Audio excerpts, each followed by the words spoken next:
I spent 32 years putting my daughter's needs before my own. I worked 2 jobs to pay for her private education, co-signed her first apartment lease, and even postponed my retirement to help with her graduate school tuition. Last Christmas, in front of our entire family, she announced that I was too confused about finances to manage my own money and suggested her husband take over my accounts. What she didn't know was that I'm a former financial advisor who'd been silently building a 7-figure investment portfolio, and her designer lifestyle depended entirely on my generosity. The look on her face when I canceled her credit cards and bought myself a beachfront condo will stay with me forever.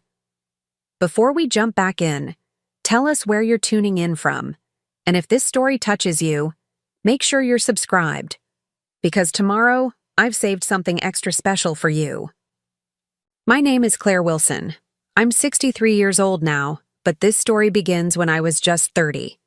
Young, recently divorced, and struggling to raise my 4-year-old daughter Vanessa on my own.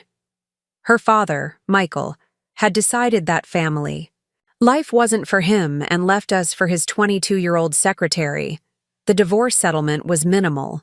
Michael had hidden most of his assets, and my attorney wasn't skilled enough to find them. I was left with a modest house in the suburbs of Portland, child support that arrived sporadically at best, and a determination to give Vanessa everything she needed to succeed. Back then, I worked at a local bank as a customer service representative. The pay wasn't great, but it covered our basics. Nights and weekends, I took accounting classes at the community college, studying after Vanessa went to bed. I'd always had a knack for numbers, something my ex-husband had discouraged me from pursuing during our marriage. "No one wants financial advice from a housewife," he'd said whenever I suggested going back to school. Now, I was free to follow that path. 4 years of night classes later, I earned my degree in finance and landed a job at Westbrook Financial Planning. My salary nearly doubled, and for the first time, I could breathe a little easier. Vanessa was 8 by then, a bright, beautiful girl who excelled in school but struggled socially. The other children in our middle-class neighborhood had the latest toys, brand-name clothes, and vacations to Disney World. Vanessa had secondhand everything and summers at her grandmother's farm. "Mom, why can't I have light-up sneakers like Jessica?" she'd ask. "Everyone has them." "We're saving for more important things," I'd explain, "like your education fund." But the disappointment in her eyes cut deep. I didn't want my divorce to deprive her of childhood joys. So I took on consulting work on weekends, building financial plans for small business owners in our community. Every extra dollar went into 2 places: Vanessa's needs and a separate investment account I kept, strictly confidential. By the time Vanessa entered high school, our circumstances had improved dramatically. I'd been promoted to senior financial advisor, managing portfolios for high-net-worth clients. I understood money now, how to grow it, protect it, and make it work over time. More importantly, I'd learned that financial security wasn't about showing wealth. It was about building it quietly and deliberately. Vanessa, however, had developed different values. She'd made friends with girls from wealthier families, and the pressure to fit in was intense. Designer labels, expensive electronics, exclusive summer camps. Suddenly, these weren't luxuries, but necessities in her world. "Everyone's going to France with the language club," she'd plead. "It's educational, Mom, not just a vacation." And I'd give in. Not because I couldn't say no, but because I remembered the sting of being left out as a child. My own parents had struggled financially, and I'd sworn that Vanessa would have opportunities I never did. So I paid for France, and later Spain, and then the prestigious private university that cost more per year than I'd made annually at the beginning of my career. What I didn't do was explain where the money came from. I never showed Vanessa my investment statements or the careful budgeting that made her lifestyle possible. I didn't want to burden her with adult concerns. Instead, I simply made things happen, often at the cost of my own needs. My retirement contributions remained minimal, while her college fund grew. I drove the same sedan for 15 years while she got a new car for her 18th birthday. I took staycations while funding her spring breaks in Cancun. Was it a mistake to shield her from financial reality? Perhaps. But at the time, it felt like love. During Vanessa's senior year of college, she met Thomas Harrington. He came from old money, as he was fond of mentioning, though I later discovered his family had lost most of their fortune generations ago. What remained was the attitude of wealth without the substance. Thomas majored in business administration, but seemed more interested in connections than concepts. He had a firm handshake, perfect teeth, and not a single callus on his manicured hands. "He's going to be a phenomenal success," Vanessa gushed during one of our weekly phone calls. "His father knows everyone in Boston finance." I had my doubts, but I kept them to myself. Vanessa was 22, the same age I'd been when I married her father. Who was I to question her judgment when mine had been so flawed at her age? They married the summer after graduation, in a ceremony that cost more than my house. I offered to contribute what I could, but Vanessa and Thomas had grander visions. "We've got this, Mom," Vanessa assured me. "Thomas's family is handling everything." What actually happened was that they took out massive loans that they expected Thomas's first big finance job to cover. That job didn't materialize as quickly as they'd anticipated. Instead, Thomas bounced between entry-level positions, never staying long enough to advance. "The opportunities weren't right," he'd explain. "I'm not settling for mid-management when I'm executive material." Meanwhile, Vanessa had secured a position at a prestigious marketing firm in Boston. Her starting salary was impressive, but not enough to sustain the lifestyle they'd established. Their apartment in Beacon Hill, the weekend trips to Martha's Vineyard, the country club membership Thomas insisted was essential for networking. It all added up to far more than they could afford. 6 months after the wedding, the calls began. "Mom, we're in a bit of a tight spot this month," Vanessa would say. "Just temporary, of course. Thomas has 3 promising interviews next week." I'd transfer money, first hundreds, then thousands, always with the understanding that it was a loan, though repayment was never mentioned again. I didn't mind, not really. I had the means to help, and I wanted them to succeed. My investment portfolio had performed exceptionally well over the years. I'd focused on blue-chip stocks with strong dividends, reinvested consistently, and watched my modest contributions grow into substantial wealth. What bothered me wasn't the money itself.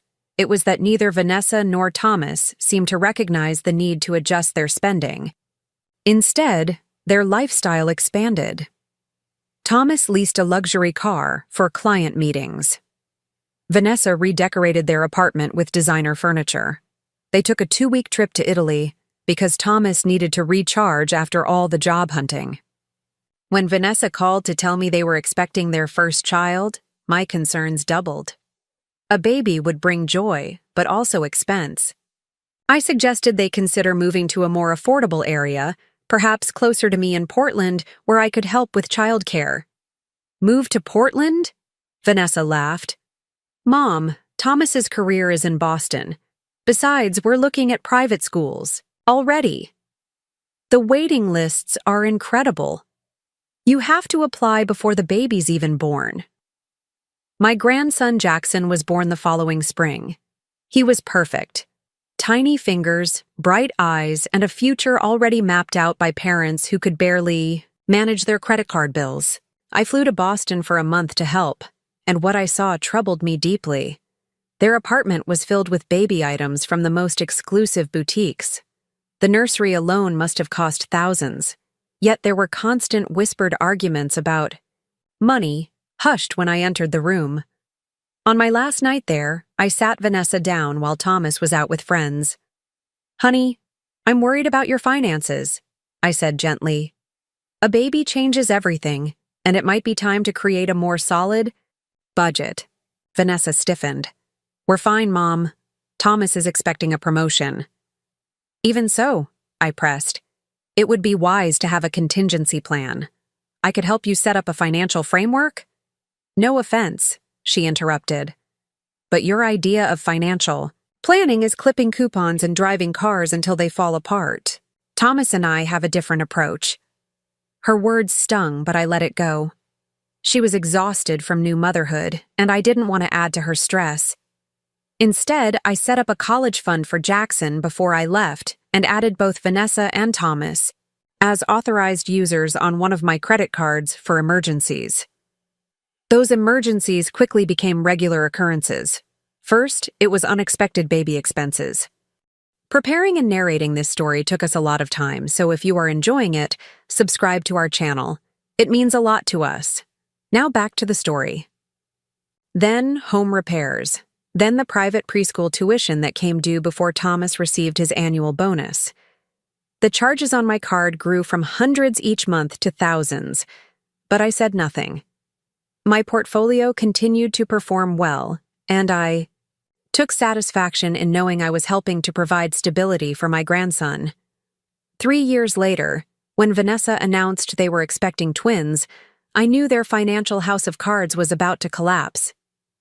Thomas had finally secured a position at a respectable firm, but his salary nowhere near matched their expenditures. They'd need a larger apartment, a bigger car, double the childcare costs.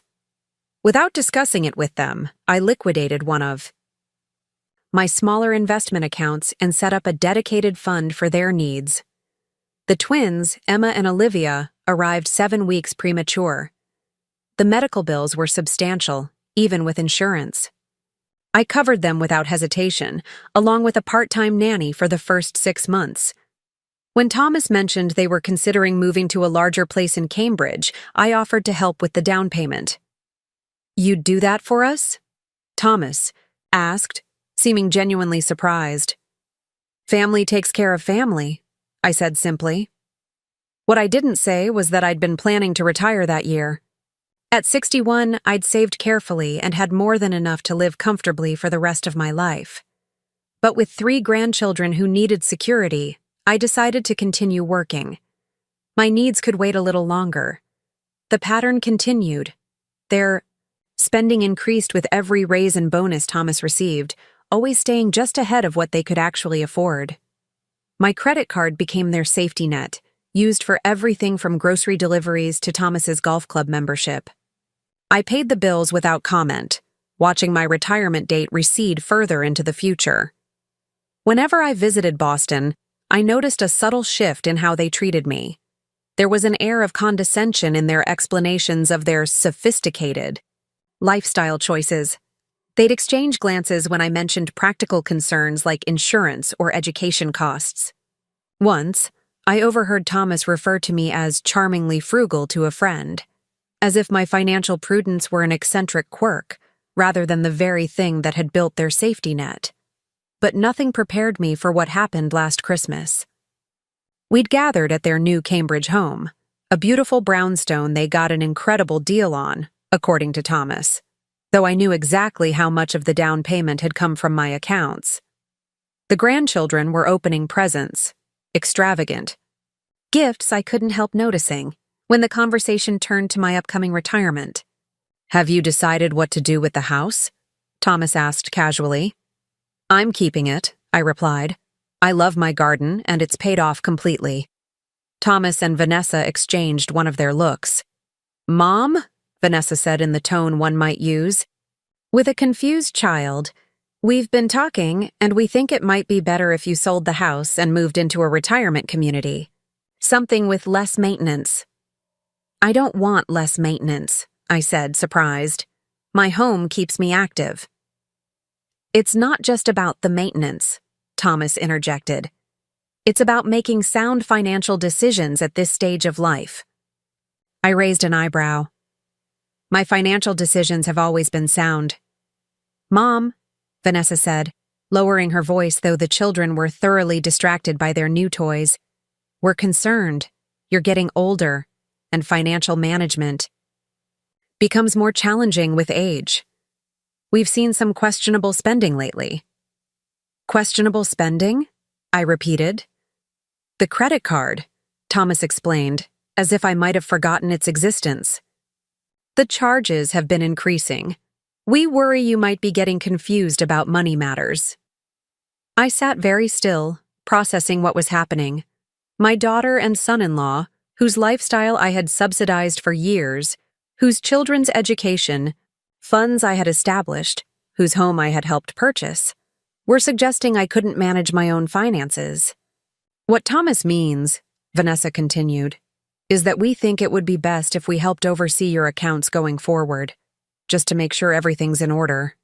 For your own protection, Thomas added with a smile that didn't reach his eyes. I looked around their expensively decorated living room, at the designer clothes they wore so casually, at the luxury watch gleaming on Thomas's wrist, all made possible by the financial acumen they now questioned. I see, I said quietly. And what exactly would this oversight entail? Nothing invasive, Thomas assured me. You'd just add me as a co-signer on your accounts. I could monitor transactions, make sure everything looks appropriate. Maybe set up some reasonable spending limits. For my protection, I repeated. Exactly, Vanessa beamed, clearly relieved I seemed to be taking it well. And it would give us peace of mind, too. We worry about you living alone with access to substantial funds. I smiled politely and changed the subject, but inside, something fundamental had shifted. For decades, I'd supported, sacrificed, and enabled without recognition. I'd been the invisible foundation upon which they'd built their privileged lives. And now, they wanted to control the very resource they'd depended on but never acknowledged. As I flew back to Portland the next day, I made a decision. It was time for Vanessa and Thomas to learn exactly who had been confused about money all these years.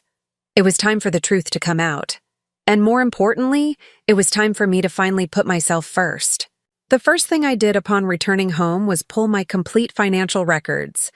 32 years of careful planning, investing, and growth spread across my dining room table. My portfolio was worth just over $2, $3 million, not counting my mortgage-free home, my retirement accounts, or the various funds I'd established for my grandchildren.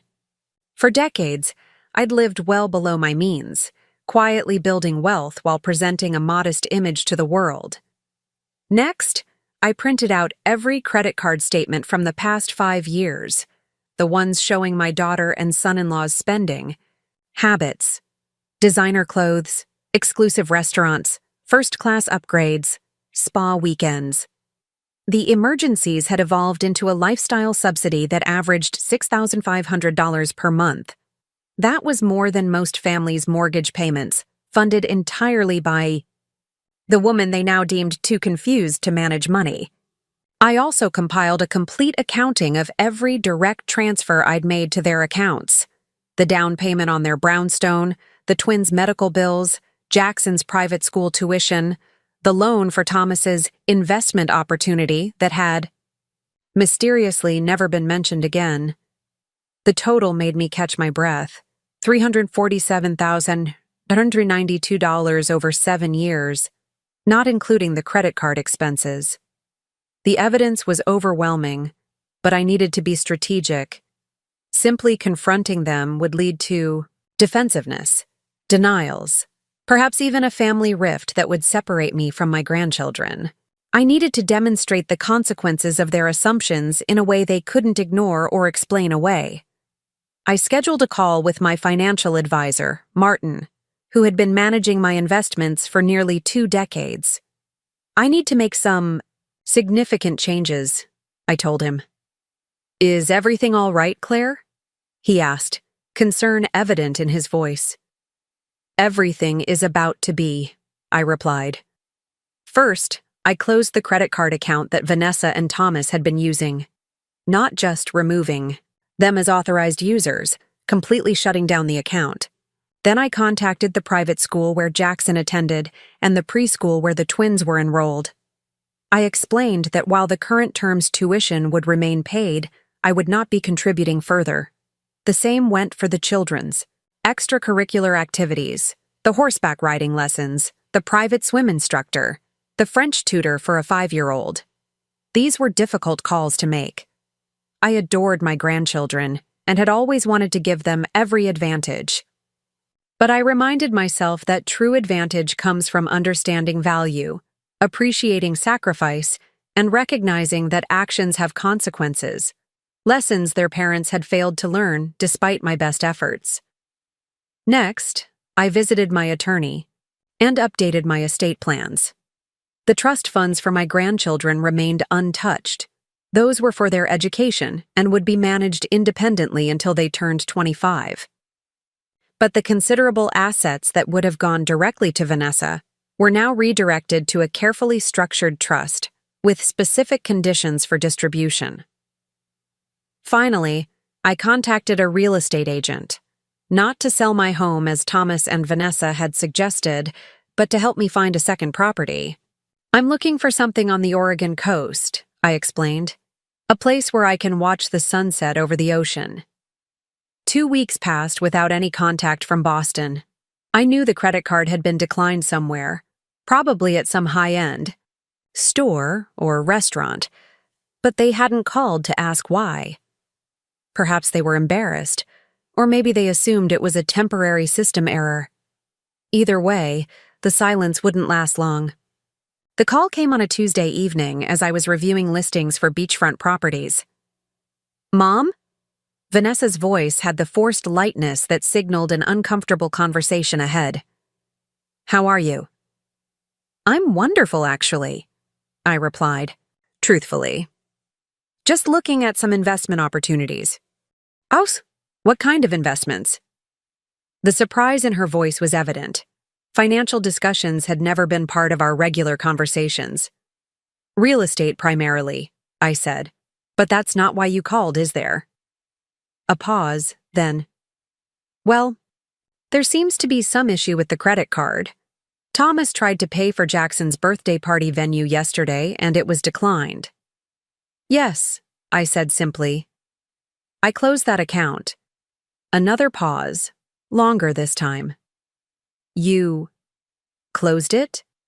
Without telling us? I assumed you'd notice eventually. Mom, we had arrangements in place. Commitments. Jackson's party is this weekend, and we've got the caterers expecting payment, and the twins need their spring wardrobe update." "Vanessa," I interrupted gently, "why would I continue funding these expenses when you clearly believe I'm incapable of managing my own money?" "What?" "I never said—" "At Christmas, you and Thomas suggested I was confused about finances and needed supervision. I believe Thomas wanted to be added as a co-signer on my accounts to establish reasonable spending limits for my protection. That was just— we were worried about you living alone. It wasn't about the credit card." "Wasn't it?" I kept my voice calm. "The thing is, Vanessa, I've been reviewing my financial records. Do you know how much I've contributed to your household since Jackson was born?" She didn't respond. "Almost $350,000, not counting the credit card expenses or the children's trust funds. That's direct transfers to your accounts." "Mom, you offered—" "I did," I agreed. "I offered because I could afford to help and because I love you and your children. But I never expected that generosity to be repaid with suggestions that I'm mentally unfit to handle my own affairs." "It wasn't like that," she protested, but her voice lacked conviction. "Then what was it like, Vanessa? Help me understand why my financial judgment was sound when it benefited you, but questionable when it comes to my own retirement." There was a shuffling sound, and then Thomas's voice came on the line. "Claire, I think there's been a misunderstanding. We're only looking out for your best interests. By suggesting I sell my home and move into a retirement community at 63. By monitoring my spending as if I were a teenager with their first credit card. Studies show that cognitive abilities, including financial management skills, decline with age," he said in the patronizing tone I'd grown to recognize. "We're being proactive." "Interesting," I replied. "And what studies have you reviewed on the impact of financial dependency on young professionals' development?" Because I've become quite the case study in enabling behavior over the past decade. This isn't about us, Thomas insisted. This is about protecting you. You're right about one thing, Thomas. This isn't about you anymore. It's about me finally protecting myself from exploitation, from disrespect, and from the assumption that my value lies solely in what I can provide. No one's exploiting you, he scoffed. We're family. Families help each other. Indeed, they do. But help isn't the same as dependency, and respect should flow in both directions. So, what are you saying? Vanessa had reclaimed the phone, her voice tight with anxiety. You're just cutting us off? After everything? I'm saying that our financial relationship needs to change. You and Thomas are intelligent, capable adults with good jobs and every advantage. If you can't afford your current lifestyle without my subsidies, then perhaps it's time to make different choices. We have children, Mom, commitments, a mortgage. Yes, you do, and you have careers that many would envy. The average American family manages on far less than your household income, Vanessa. They make choices and set priorities every day. I can't believe you're doing this. Her voice had shifted from anxiety to anger. After all we've done for you. I couldn't help it. I laughed. What exactly have you done for me, Vanessa? We were going to take care of you in your old age. We were going to make sure you were looked after when you couldn't manage anymore. By controlling my assets and deciding where I should live? That's not care. That's custody. Thomas came back on the line, his tone sharp. You know what? Fine. Keep your money. We don't need your help. We never did. We were just trying to be nice, including you in our lives, making you feel useful. And there it was. The truth laid bare. In their minds, my financial support wasn't generous assistance, but a transaction where they graciously allowed me to participate in their superior lifestyle. Thank you for your honesty, Thomas, I said quietly. It clarifies everything. Claire, wait. He seemed to realize he'd overstepped. I'll send you both an email outlining the changes I've made regarding the children's educational funds. Those remain secure and will be available when they're older. As for everything else, I wish you luck managing within your actual means. I ended the call before they could respond, my hands trembling not with grief, but with an unexpected sense of liberation.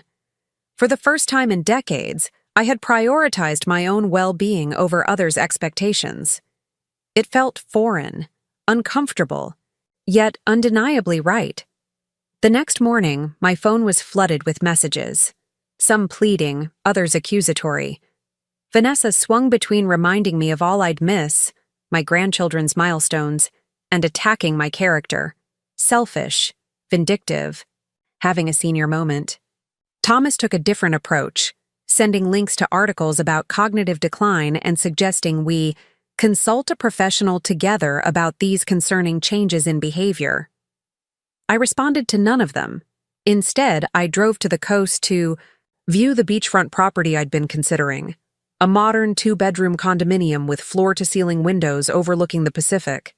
The asking price was substantial, but well within my means, especially now that I wasn't supporting a second household.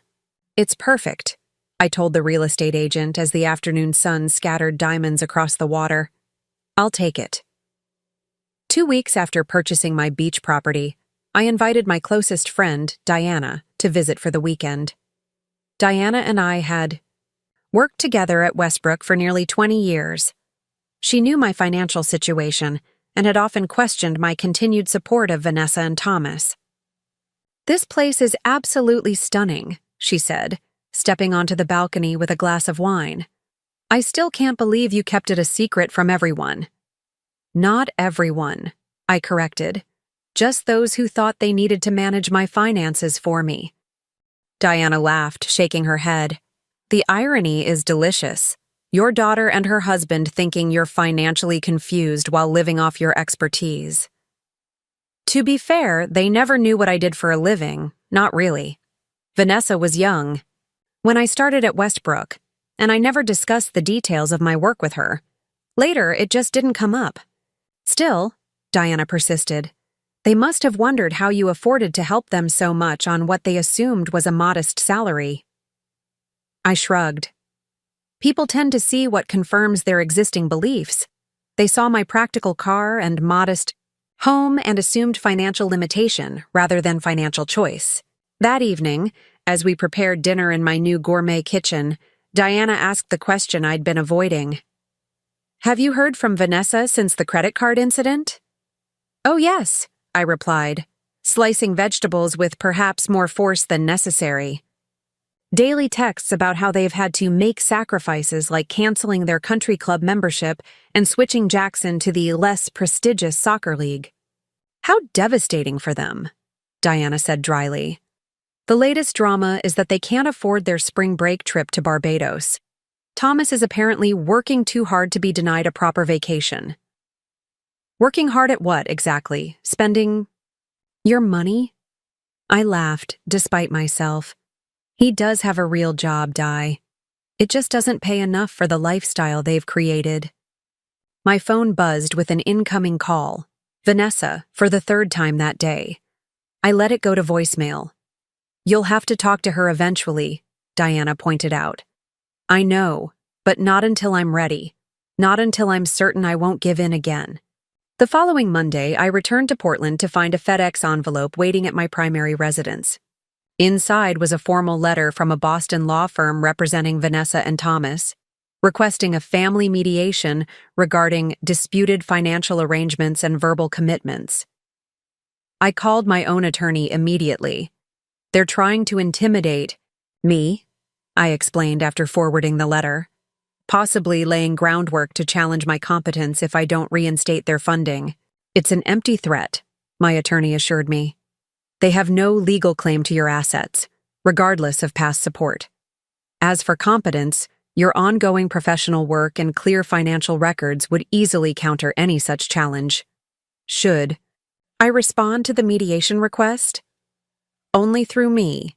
If they want to discuss this formally, we'll do it by the book. That evening, I drafted a brief email to Vanessa. I've received the letter from your attorney. All further communication should go through my legal counsel. I attached my attorney's contact information and pressed send before I could reconsider. Her response came within minutes. Are you seriously involving lawyers? This is family, Mom. I didn't reply. 3 days later, I received another call, this time from an unexpected source. It was Bradley Stevens, Thomas's boss at Henley Financial. Claire Wilson, this is Bradley Stevens from Henley in Boston. I hope you don't mind. The call. Your son-in-law Thomas gave me your number, said you might be interested in some investment opportunities we're developing. Did he now? I kept my tone neutral. And what exactly did Thomas tell you about me? Just that you're recently retired, looking to diversify, possibly needing some guidance on maximizing returns. We specialize in helping clients in your demographic transition to retirement. My demographic. I could almost hear Thomas's pitch. Elderly widow, financially naive, substantial assets ripe for management. The commissions on such an account would certainly help Thomas's position at the firm. Mr. Stevens, I said carefully, I appreciate the call, but I should clarify something. I'm not just recently retired. Until last year, I was a senior financial advisor at Westbrook Planning, managing portfolios substantially larger than my own. Before that, I spent 15 years in wealth management for high net worth clients. Silence on the line. In fact, I continued, I'm quite familiar with Henley's performance metrics. Your mid-cap growth fund has underperformed the market by approximately 3% over the past decade, with expense ratios nearly double the industry average. More silence then. I wasn't aware of your background, Ms. Wilson. No, I don't imagine Thomas shared that detail. Likely for the same reason he's never mentioned to you that I declined his suggestion to transfer my portfolio to Henley 3 years ago, after comparing your returns unfavorably to my current management strategy. I see. Bradley's tone had shifted from solicitous to cautious. Well, this is unexpected. Indeed. While I have you, I'm curious. Did Thomas suggest this call might result in a commission opportunity for him? The hesitation told me everything. We don't discuss internal compensation matters with clients. Of course not. But perhaps you might discuss with Thomas the ethics of misrepresenting a prospective client's financial sophistication for personal gain. In some regulatory contexts, that could be problematic. I'll have a conversation with him, Bradley conceded. Thank you, I'd appreciate that. And Mr. Stevens, I'd prefer no further solicitations from Henley representatives. My portfolio is quite well managed as is. I ended the call feeling a complex mix of emotions, satisfaction at having asserted my expertise, disappointment that Thomas had attempted to exploit me professionally, and a growing certainty that the breach in our relationship might be irreparable. That certainty was reinforced the following week when I attended a charity gala in Portland. As a longtime donor to educational causes, I'd purchased a table at the annual fundraiser for college scholarships for low-income students. Diana accompanied me, along with several former colleagues from Westbrook. Midway through the evening, as the silent auction was closing, I felt a tap on my shoulder. I turned to find Robert Carmichael, one of Portland's most prominent real estate developers and a former client. Claire Wilson, the rumors are true. You've finally retired. His smile was genuine beneath his silver hair. Westbrook must be lost without you. They're managing, I laughed, though I do miss some aspects of the work. Well, if you get bored, my offer still stands. We could use your expertise on our investment committee. He glanced at my table. Companions. She's being modest, folks. This woman made me more money than my last 3 advisors combined. As Robert moved on to greet other guests, Diana leaned over. Your phone is lighting up like crazy. I glanced down to see multiple notifications, all from Vanessa. Curious, I opened the most recent message. Why am I hearing from people that you were some big-shot financial advisor? Is this some kind of joke? Attached was a screenshot from the charity's social media page, showing me in conversation with Robert, with a caption identifying me as Claire Wilson, former senior financial advisor at Westbrook Planning and major donor to tonight's scholarship fund. I showed Diana the message and she raised an eyebrow. Well, the truth emerges. I should have told her years ago, I admitted. But she never asked what I actually did at Westbrook. She just assumed I was some kind of administrative assistant. And now? I considered my options. I could ignore the message, continue the standoff. I could respond defensively, listing all the times Vanessa could have asked about my career, but didn't, or I could simply acknowledge the truth. I typed, yes, I was a financial advisor for over 20 years, and a rather good one. We should talk about this in person, not over text. Her response was immediate. You lied to us. All these years, pretending to be barely getting by while judging us for our spending. I sighed and replied, I never lied about my profession or my finances. You never asked, and I never corrected your assumptions. As for judgments, those went both ways, Vanessa. The next morning, I returned to my coastal condo to find Vanessa and Thomas sitting in their car in the visitor parking section. My heart raced at the sight of them. I hadn't expected a confrontation so soon, and certainly not at my new home that they shouldn't have known about. I parked my car and took a deep breath before stepping out. No point in delaying the inevitable. As I approached, they emerged from their vehicle, both looking tired and tense. Vanessa's eyes were puffy from crying. How did you find this place? I asked as I unlocked the door to my unit. Mom, you literally put the address in the email about the children's trusts, Vanessa said with a hint of her usual exasperation. Did you forget? I hadn't forgotten. I'd included it deliberately, knowing this confrontation would happen eventually. Better on my territory than theirs. "Come in," I said simply, leading them into the spacious living area with its panoramic ocean view. Thomas whistled as he took in the modern furnishings, the Sub-Zero refrigerator visible in the open kitchen, the original artwork on the walls. This must have cost a fortune. "It was within my budget," I replied. "Coffee?" "We didn't fly across the country for coffee," Thomas said sharply. Vanessa shot him a warning look. "Mom, we need to talk about what's happening. You've been acting completely out of character." "Have I?" I moved to the kitchen and began preparing coffee anyway. The familiar routine gave me something to focus on beyond my racing heart. Or have I finally started acting in accordance with my actual character rather than the one you assigned me? What's that supposed to mean? Vanessa's voice had that brittle quality it got when she was trying not to cry. I measured coffee grounds carefully. "It means that for decades, I've allowed you to believe I was financially struggling because it was easier than explaining why I chose to live below my means. It means I let you assume I was financially unsophisticated because correcting you seemed unnecessary as long as everyone's needs were being met." "Why would you do that?" Thomas demanded. "What was the point?" "There was no point, Thomas. No grand strategy. I simply didn't think it mattered what you believed about my finances as long as I could help when needed." I turned to face them. "It didn't become relevant until you decided I was incapable of managing my own money." Vanessa looked around the condo, at the tasteful luxury that surrounded us.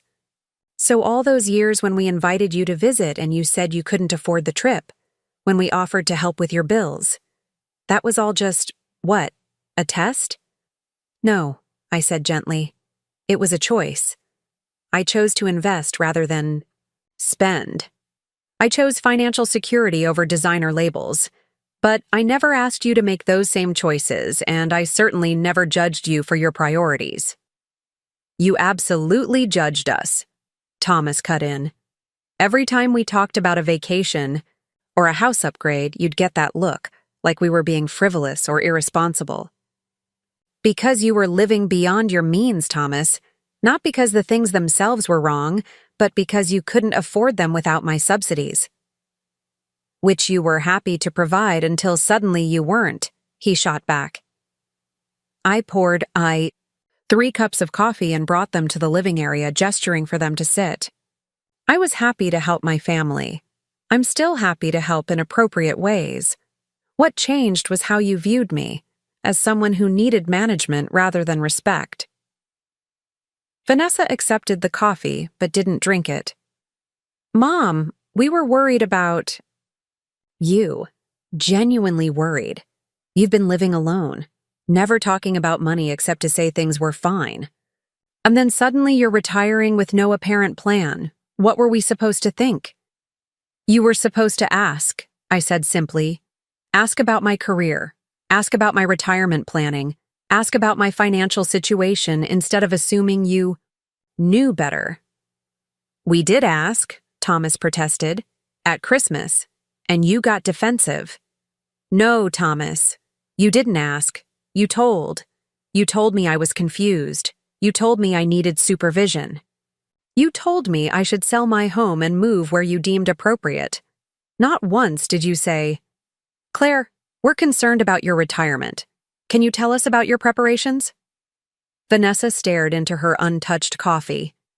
"So, you cut us off completely? Just like that?" I sighed. "I stopped enabling financial dependence. The trust funds for the children are untouched. I'm still your mother, still their grandmother. What's changed is that I'm no longer your supplementary income.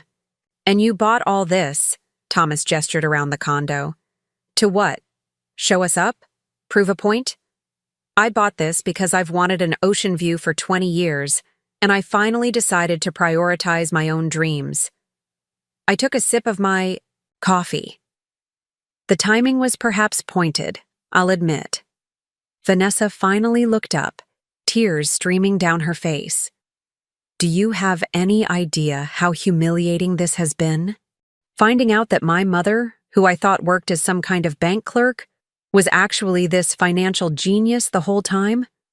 That everyone in your life knew except us? Diana knew, I acknowledged. A few close colleagues. No one else. In my personal life. But why keep it from us? Your own family? I considered the question carefully.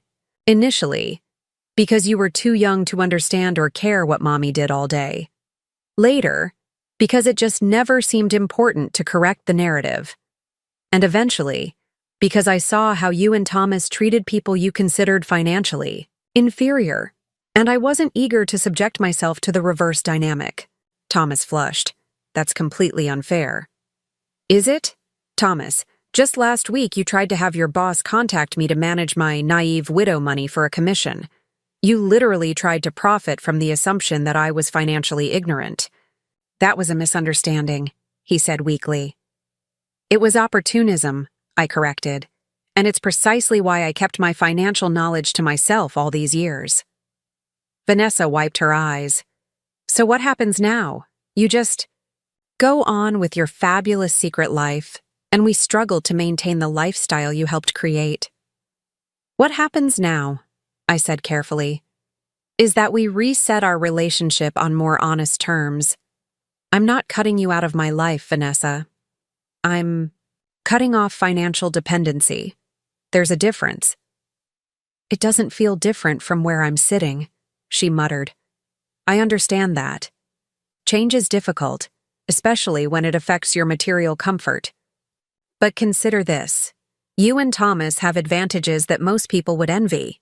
Good educations, professional careers, healthy children, family support. The only thing you're losing is supplemental income you never earned in the first place. Thomas stood abruptly. I need some air.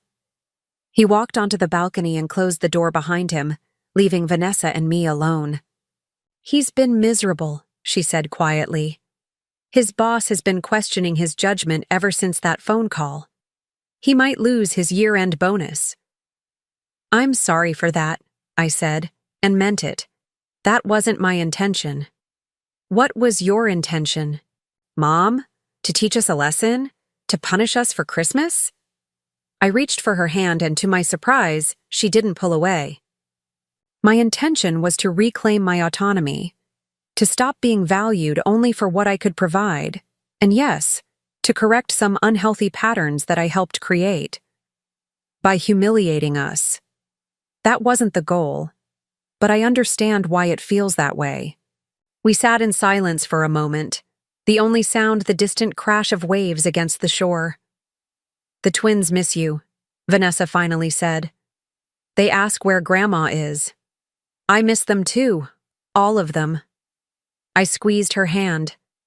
My issue was never with the children, Vanessa. My love for them hasn't changed.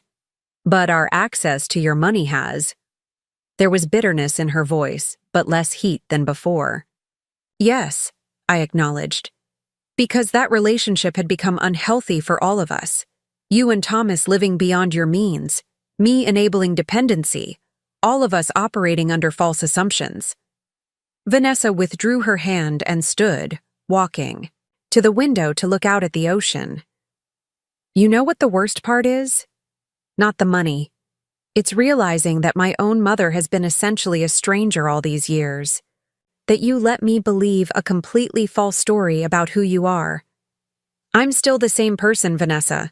The same mother who raised you, who loves you, who wants the best for you. My profession and financial status don't change that. But they change how I see you, how I understand our whole history together. She turned to face me. Do you know how many times I've felt sorry for you? Worried about you living on a fixed income? Assumed you couldn't possibly understand the pressures of our lives because you'd never had real professional success? The words stung, but I nodded. I do know, and that's partly my fault for allowing those assumptions to continue, but it's also partly yours for making them in the first place. Thomas returned from the balcony, his expression more controlled. We should head back to our hotel. Our flight leaves early tomorrow. You're leaving already? I asked, surprised. You just got here. We can't afford to extend our stay, Vanessa said pointedly. The hotel costs more per night than our monthly car payment. I let the barb pass. I understand, but I hope this isn't the end of our conversation. What more is there to say? Thomas asked. You've made your position abundantly clear. Actually, I said, standing, I have a proposal, but it requires both of you to listen with an open mind. They exchanged glances, wariness evident in their postures. I'm not going to resume our previous financial arrangement, I clarified. That's non-negotiable. But I'd like to offer something else, something that addresses the real issues. Which are? Thomas's tone was skeptical. Financial literacy, independence, breaking the cycle. I looked directly at Vanessa. I'd like to help you establish your own financial security, not by giving you money, but by teaching you how to manage and grow what you have. Vanessa gave a short, incredulous laugh. You want to be our financial advisor now? No, I want to be your mother and grandmother without the complication of financial dependence. But I do have expertise that could help you transition to a sustainable lifestyle. We don't need financial literacy training, Thomas said stiffly. I work in finance.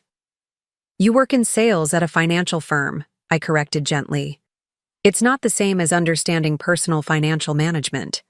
His face flushed, but he didn't argue the point. My offer is this. I'll help you create a realistic budget based on your actual income. I'll show you how to start building your own investment portfolio, even with modest initial contributions. And I'll continue to cover the children's education through their trust funds. That's your big offer? Vanessa's voice was tight. Teaching us to clip coupons while you live in luxury? No, Vanessa. Teaching you to build your own luxury, if that's what you want. The same way I built mine, with patience, planning, and priorities. Thomas shook his head. This is unbelievable. You realize you're talking to us like we're children, right? I'm talking to you like adults who need specific information that I happen to possess, I countered. Whether you choose to accept that information is entirely up to you. Vanessa grabbed her purse. We need to go. Jackson has a FaceTime date with us this evening, and I don't want to miss it.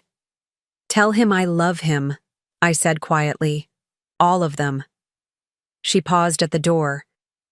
You could tell them yourself if you hadn't decided your ocean view was more important than your family. After they left, I sat alone on my balcony, watching the sun dip toward the horizon. Had I handled that right? Was there a better way to rebuild our relationship without falling back into old patterns? The questions circled without resolution. The next morning, I received a text from Vanessa. We'll think about your offer. It wasn't much, but it was something. A narrow opening that might eventually widen into a new kind of relationship. For now, it would have to be enough. 3 weeks passed with minimal communication. I sent birthday gifts to Jackson and received a polite thank you email from Vanessa. I forwarded articles about financial planning for young families and got no response. The silence was painful but necessary. We all needed time to adjust to our new reality. Then came the call I'd been half expecting. It was a Tuesday afternoon, and I was at my Portland home watering the garden when my phone rang with Thomas's number. Claire, he began without preamble. I've been let go from Henley. I set down my watering can. I'm sorry to hear that, Thomas. What happened? What happened? His laugh was bitter. You happened. After that call with Bradley, he's been watching me like a hawk, found some minor compliance issues and used them as an excuse. Thomas, I had nothing to do with… Save? It, he cut me off. Maybe you didn't intend for this to happen, but it did. And now we're really in trouble. I took a deep breath. Have you started looking for other positions? Of course I have. But financial firms talk to each other. Word gets around when someone's been terminated for compliance concerns. I see. I considered my words carefully. What are your immediate needs? Now you care about our needs? The anger in his voice was palpable. After you've systematically dismantled our lives, I care about my grandchildren not suffering from adult conflicts, I said evenly. And despite everything, I care about you and Vanessa too. There was a long silence, then a heavy sigh.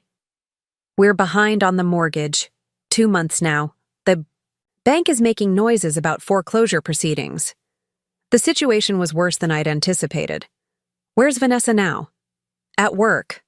She doesn't know I'm calling you. She'd be furious if she knew. Then why are you? Another pause.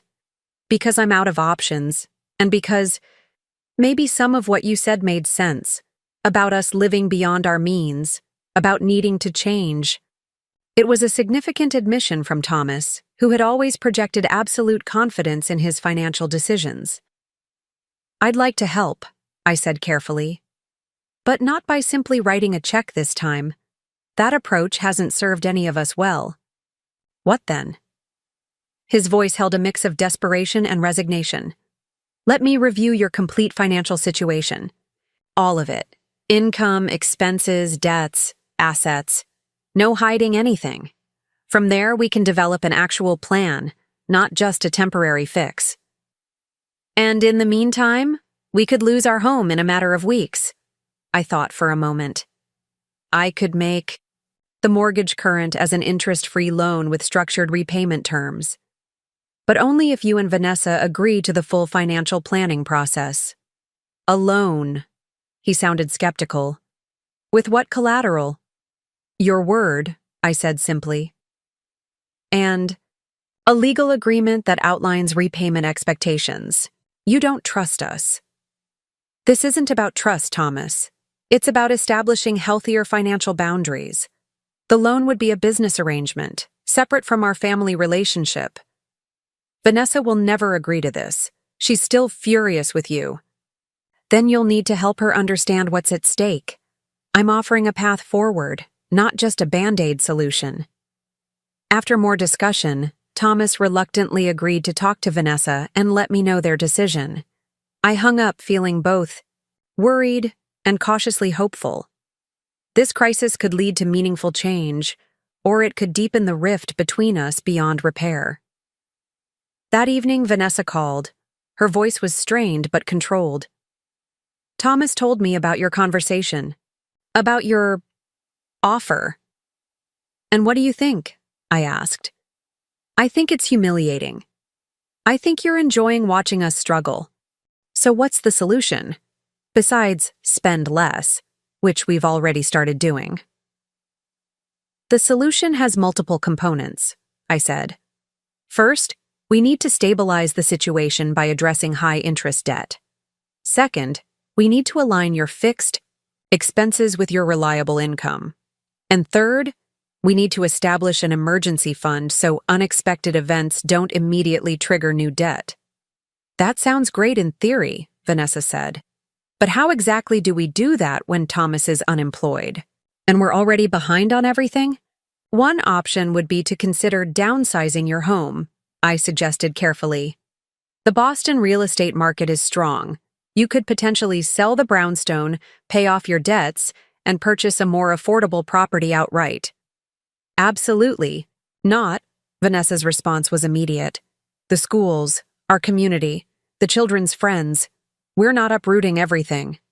I understand, I said, though I didn't entirely. The attachment to status symbols had always been a blind spot for both of them. In that case, we need to look at other significant expenses that could be reduced. We spent the next 2 hours going through their budget line by line. The country club membership would have to go.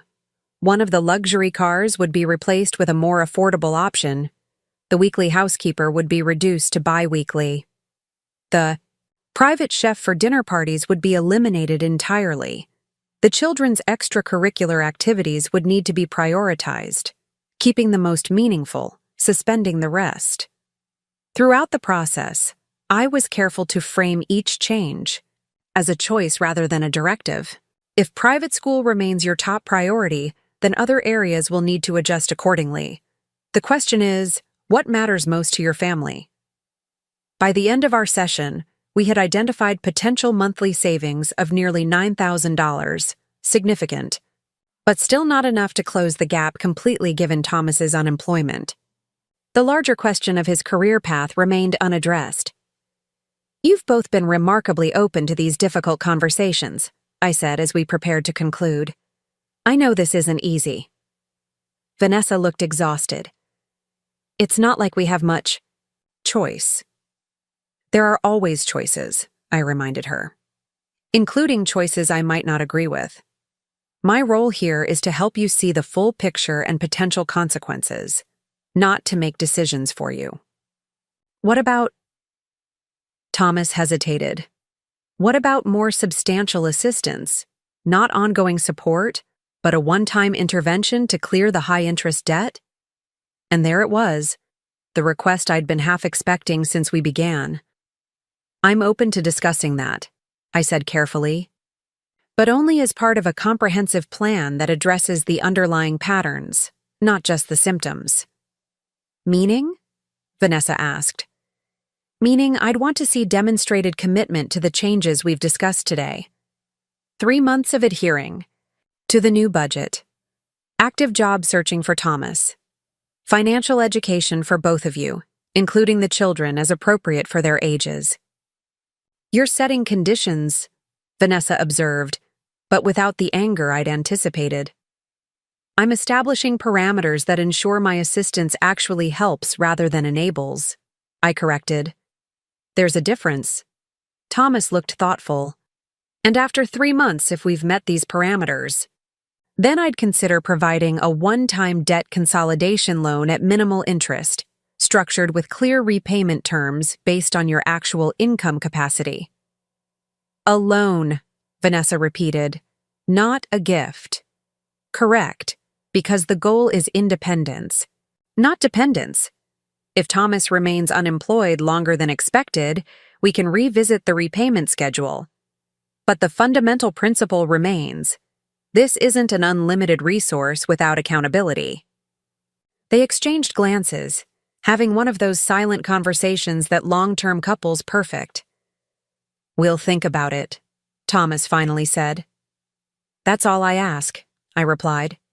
"And regardless of what you decide about the loan offer, I hope we can continue these planning sessions. They're valuable regardless of external assistance."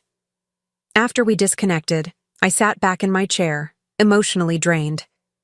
The session had gone better than I'd feared, but not as well as I'd hoped. They were engaging with the process, but their fundamental beliefs about money, its purpose, its management, its role in defining success, remained largely unexamined. My phone pinged with a text from Vanessa. "Thank you for today. It was hard, but helpful." Those 8 words gave me more hope than anything else had since this conflict began. Not because they suggested capitulation to my perspective, but because they acknowledged the value of difficult conversations, the possibility that confronting uncomfortable truths might actually lead somewhere positive. Over the next month, our financial planning sessions continued weekly. Thomas secured several job interviews but had yet to receive an offer. Vanessa, surprisingly, became the more engaged participant in our discussions, asking thoughtful questions about investment strategies and retirement planning. "I never realized how little I understood about all this," she admitted during our 4th session. "It's like there was this whole world of knowledge that I just opted out of because it seemed boring or complicated." "Most people feel that way," I assured her. "Financial literacy isn't taught in schools, and there's an entire industry built around making it seem more complex than it needs to be. Still, I should have asked more questions about your work, about how you managed to help us so much. I just took it for granted."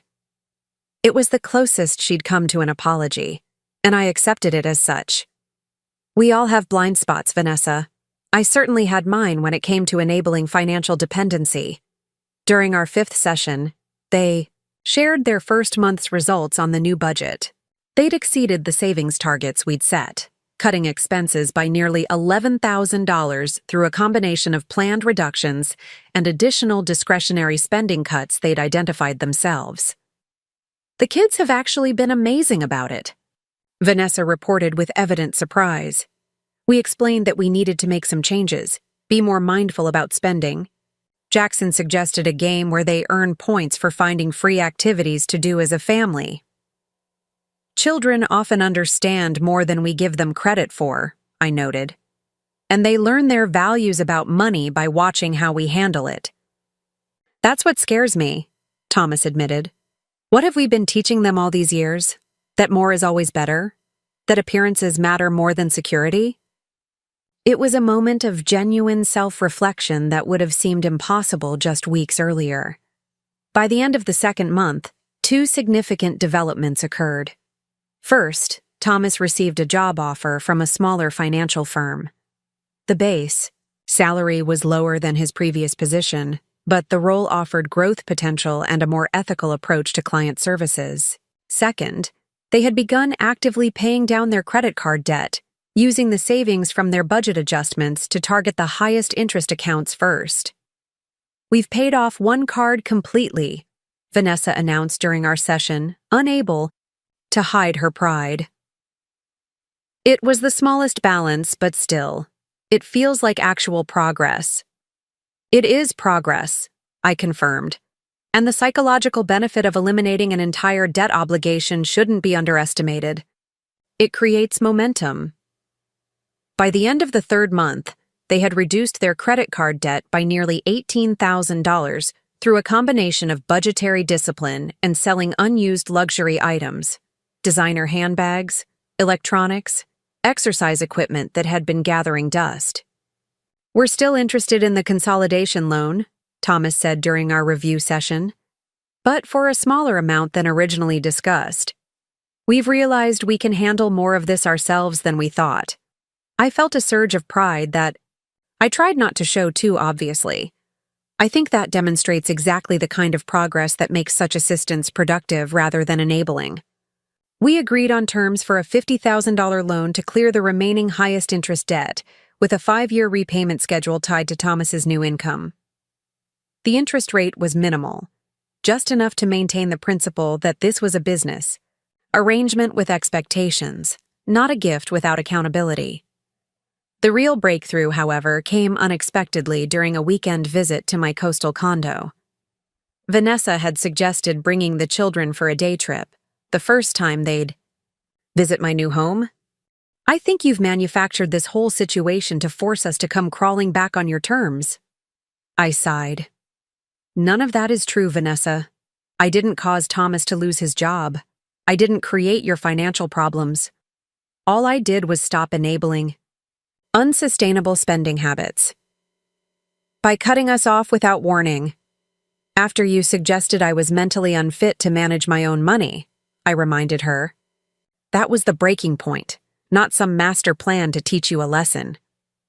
So now what? We become your financial rehabilitation project? Let you dictate how we live, what we spend, where we send our children to school? No, I said firmly. You make your own decisions about all of those things. The only difference is that you'll be making them with full awareness of your actual financial situation, not with the assumption that I'll cover the gaps. And if we refuse your help, then you refuse it. I'm not forcing anything on you, Vanessa. I'm offering a potential solution to your immediate crisis and a framework for avoiding similar crises in the future. Whether you accept is entirely your choice. There was a long pause. You'd really let us lose our home? Your grandchildren's home? The question hit me like a physical blow. Would I? Could I stand by and watch them face foreclosure, knowing I had the means to prevent it? I don't want that to happen, I said, honestly. But I also don't want to reinforce the idea that there are no consequences to financial decisions, or that I'll always be there to rescue you regardless of circumstances. So that's a yes. Her voice had turned cold. You would let us lose our home. That's not what I said. It's what you meant. I could hear her struggling to keep her composure. Let me be very clear, Mom. If we lose this house, if my children are forced to leave their schools and friends, if our lives are upended because you've decided to teach us some twisted lesson about financial responsibility, we're done. Permanently. You won't see the grandchildren again. You won't be welcome in our lives in any capacity. Is that what you want? The ultimatum wasn't entirely unexpected, but it still knocked the wind out of me. Of course that's not what I want. But threats and emotional manipulation aren't the basis for a healthy relationship either, Vanessa. Neither is financial manipulation, she shot back, which is exactly what you're doing. I took a deep breath, centering myself. Here's what I'm willing to do. I'll pay the mortgage arrears directly to the bank as a gift, not a loan. But any future financial assistance will be contingent on you and Thomas working with me on a comprehensive financial plan. That's my final offer. And if we take your money but refuse your planning services, then that will be the last financial assistance you receive from me outside of the children's education funds, and you'll need to accept that as the new normal. Vanessa was quiet for a moment. You've changed, Mom. You've become hard, calculating. Like money matters more than family. No, Vanessa. I've finally recognized that constantly rescuing you from financial consequences isn't actually helping you. It's substituting temporary relief for real growth. And it's creating a relationship dynamic based on dependence rather than mutual respect. Fine, she said after another long pause. Pay the mortgage. We'll do your financial planning sessions, but don't expect us to be happy about it, and don't expect this to fix everything between us. I don't, I assured her. This is just a start, a way to address the immediate crisis while beginning to build something healthier for the future. After confirming the details, we ended the call. I sat in my garden for a long time afterward, wondering if I'd made the right decision. Was I being manipulated? Was I manipulating them? The lines between support, enabling, and control seemed increasingly blurred. The next day, I arranged for the mortgage payments and scheduled a video call for the following weekend to begin reviewing their finances. In the meantime, I reached out to a colleague who specialized in financial psychology, the study of how emotions, beliefs, and behaviors influence financial decisions. I needed objective guidance to navigate this process without allowing family dynamics to derail it. When Saturday arrived, I sat at my desk with spreadsheets ready, feeling more nervous than I ever had before major client presentations. This wasn't just about numbers. It was about rebuilding trust with my daughter. The stakes couldn't be higher. Thomas and Vanessa appeared on my screen exactly on time, both looking uncomfortable but present. Vanessa's expression was guarded. Thomas's resigned. I noticed they were sitting in their home office, a room I'd rarely seen during video calls. Usually, they preferred to showcase their elegantly decorated living room. Thank you for agreeing to this, I began. I know it isn't easy. Let's just get it over with, Vanessa replied, but her tone lacked the hostility of our previous conversation. First, I want to clarify something important. My goal isn't to judge your past decisions or dictate your future ones. Financial planning is about aligning your resources with your priorities, whatever those priorities may be. Thomas nodded slightly. We've prepared the documents you requested. Income statements, expenses, debt schedules. It's not pretty. I appreciate your transparency, I said. That's the most important first step. They shared their screen, and I saw a spreadsheet listing their household expenses. The numbers were staggering. Private school tuition for 3 children, the mortgage on the brownstone, 2 luxury car leases, country club membership, household staff, credit card debt, spread across multiple accounts with interest rates ranging from 17 to 24%. Your combined annual income is approximately $320,000, I noted. That's an impressive figure, higher than most American households. But your annual expenses total almost $420,000. We've had supplemental income, Thomas said defensively. Bonuses, commissions. And now? I asked gently. He looked away. None of that is guaranteed anymore. I moved to the debt schedule. Nearly $78,000 in credit card debt. A home equity line of credit with $62,000 drawn. Personal loans totaling $43,000. All this on top of their substantial mortgage. The immediate problem is cash flow, I explained. You're spending significantly more than you earn and covering the difference with debt. That creates a downward spiral as interest payments consume an ever larger portion of your income. We know how debt works, Mom, Vanessa said tightly. Understanding conceptually and seeing the concrete impact on your specific situation are different things, I replied. Right now, you're paying nearly $4,000 monthly just in minimum debt payments, not including your mortgage. Thomas rubbed his face. I spent days preparing, stocking favorite snacks, purchasing age-appropriate beach toys, child-proofing cabinets for the twins. They arrived mid-morning, the children tumbling from the car with the boundless energy of youth. Jackson, now 7, immediately wanted a tour. The twins, at 4, headed straight for the large windows overlooking the ocean.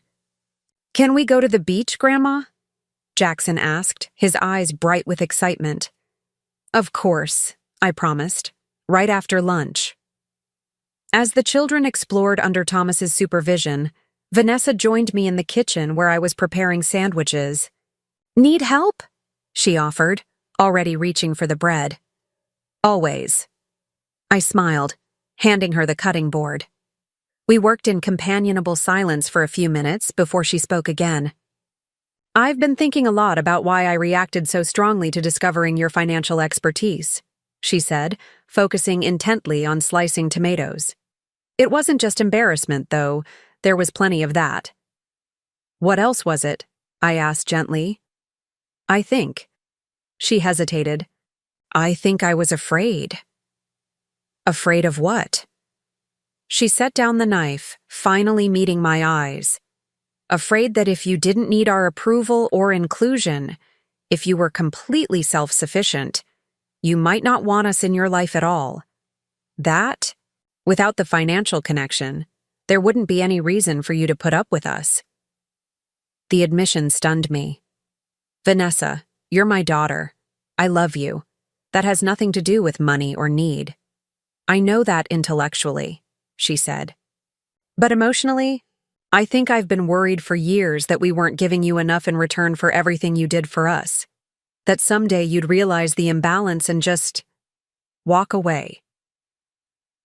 So you tried to create a role for yourselves as my caretakers," I realized aloud, hence the suggestion about selling my house, managing my finances. She nodded, looking both relieved and ashamed. "It sounds ridiculous when you say it out loud. But yes, I think that's exactly what happened. We needed to feel necessary to you." "Oh, sweetheart." I reached for her hand. "You are necessary. To me. Not because of what you can do for me, but because of who you are. My daughter, the mother of my grandchildren, a person I love unconditionally." Tears welled in her eyes. "Even after everything? The way we treated you, the things we said?" "Even after everything," I confirmed. "Family relationships are complicated. We make mistakes, we hurt each other, we learn and grow. But the love doesn't disappear because of bumps in the road." She wiped her eyes. "I'm sorry, Mom, for assuming you couldn't handle your own affairs, for taking your help for granted all these years, for threatening to keep the kids from you when things got difficult. And I'm sorry too," I said, "for enabling patterns that weren't healthy for any of us, for not being more transparent about my finances and expertise, for the abrupt way I changed our arrangement. We're quite a pair, aren't we?" She gave a watery laugh. "We certainly are." I squeezed her hand. "But I think we're getting better." After lunch, we all walked down to the beach. I watched as Thomas helped the twins build a sandcastle, as Jackson searched for shells with Vanessa, as the family I loved navigated their new reality with unexpected grace. There were still challenges ahead: the loan to repay, new financial habits to solidify, old patterns to unlearn. But for the first time in months, I felt confident that we were moving in the right direction. That evening, as they prepared to leave, Jackson hugged me tightly. "Can we come back next weekend, Grandma? I want to finish my shell collection." "Anytime you want," I promised, looking over his head at Vanessa and Thomas. "My door is always open." "Maybe not just for visits," Thomas suggested tentatively. "We've been talking about whether you might be willing to teach Jackson some basic financial concepts. He's been asking questions since we started being more open about our budget." "I'd be honored," I said, genuinely touched by the request. It represented a level of trust I hadn't been sure we'd rebuild. As their car pulled away, I stood on my balcony watching until the taillights disappeared around the bend. The sun was setting over the ocean, painting the water in shades of gold and crimson.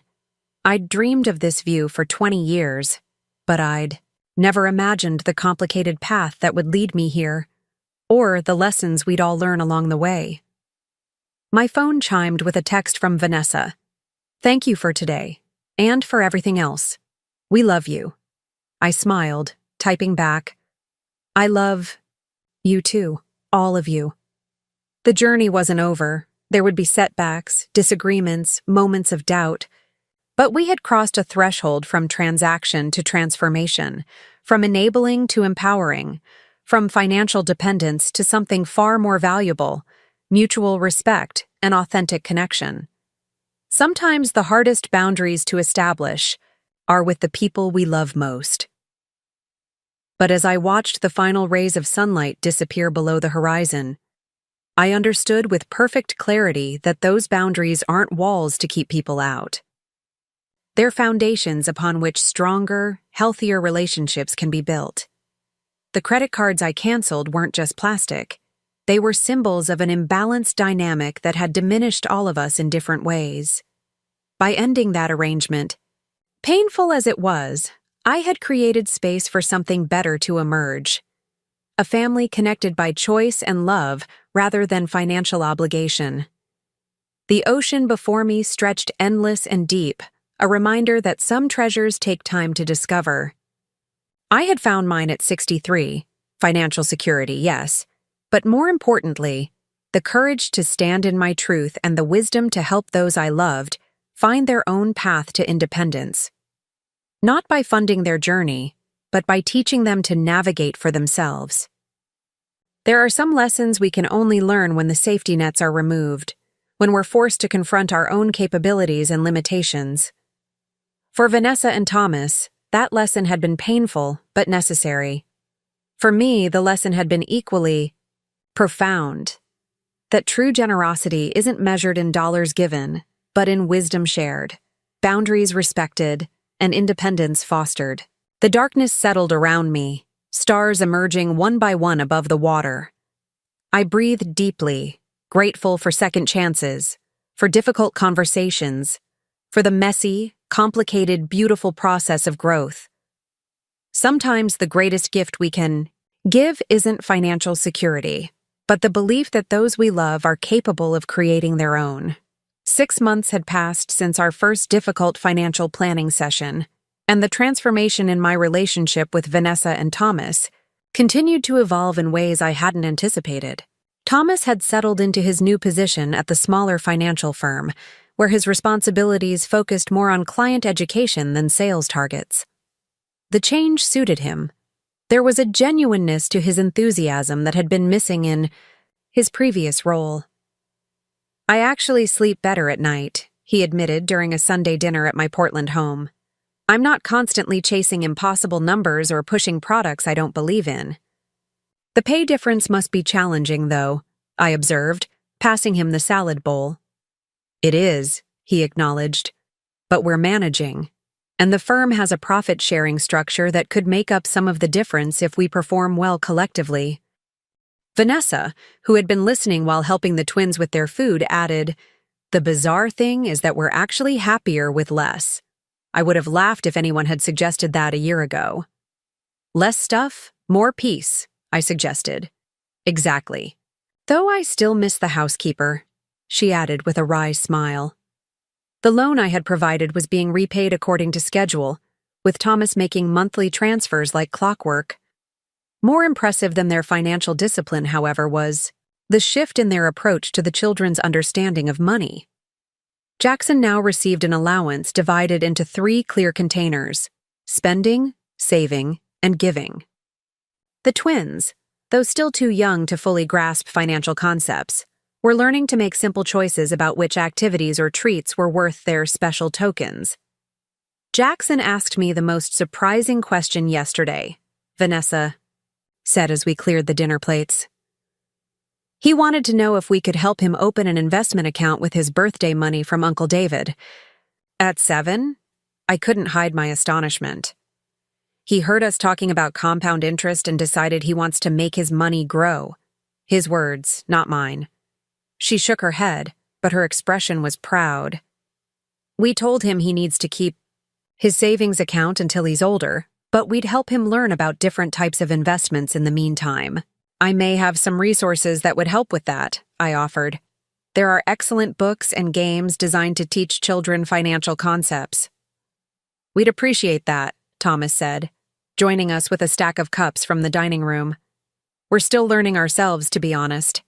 Those simple words, "we're still learning," represented such a profound shift from the defensiveness and certainty that had characterized their approach to finances before our confrontation.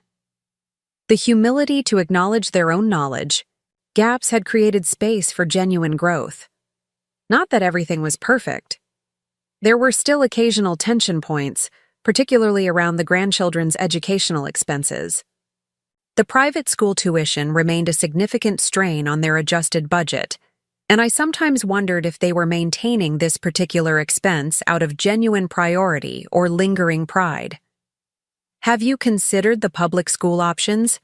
I asked carefully one evening during our now monthly financial review call. The districts around Cambridge have some excellent programs. Thomas and Vanessa exchanged one of their looks, the kind that conveyed an entire private conversation in seconds. We've toured a few, Vanessa admitted.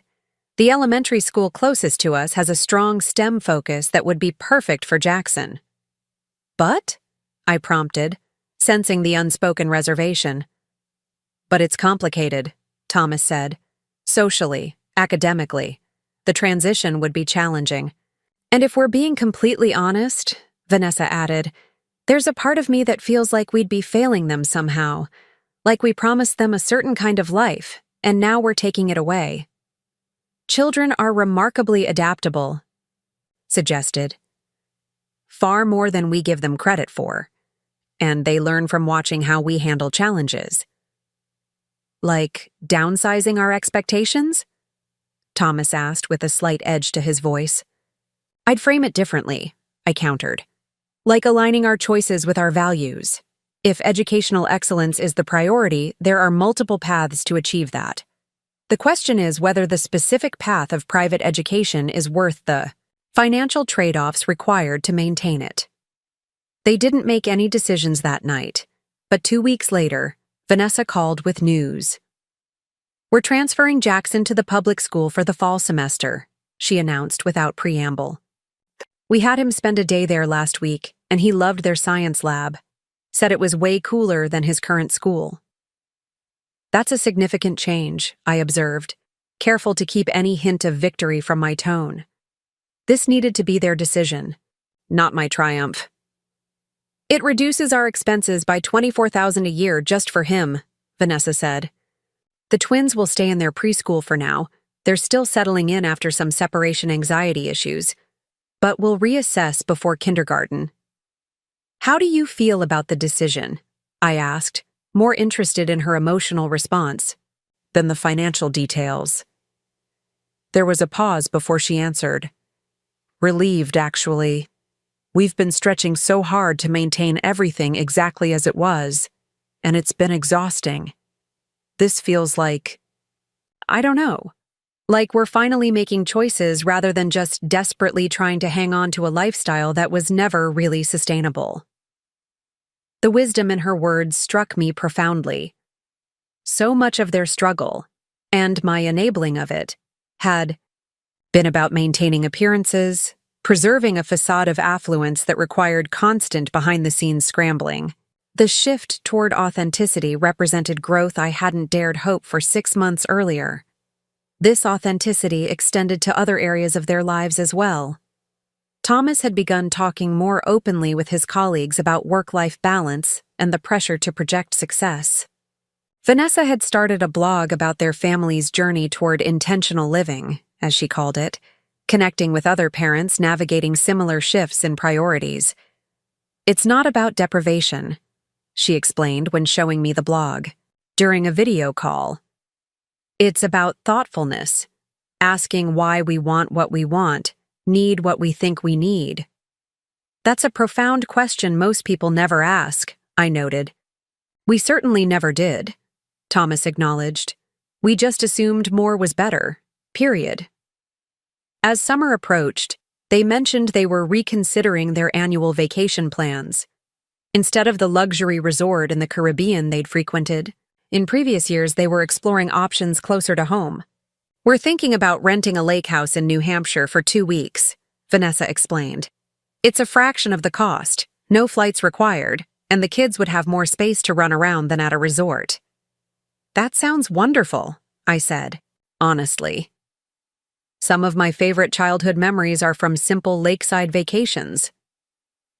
"We were wondering." Thomas hesitated, glancing at Vanessa. "Would you consider joining us for part of the time? Maybe the middle weekend? The house has plenty of room, and the kids would love having you there."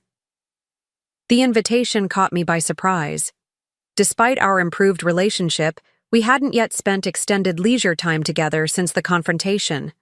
Our interactions had primarily centered around financial discussions, Sunday dinners, and brief visits with the children. "I'd be delighted," I said, touched by the gesture. The New Hampshire trip marked a turning point in our evolving family dynamic.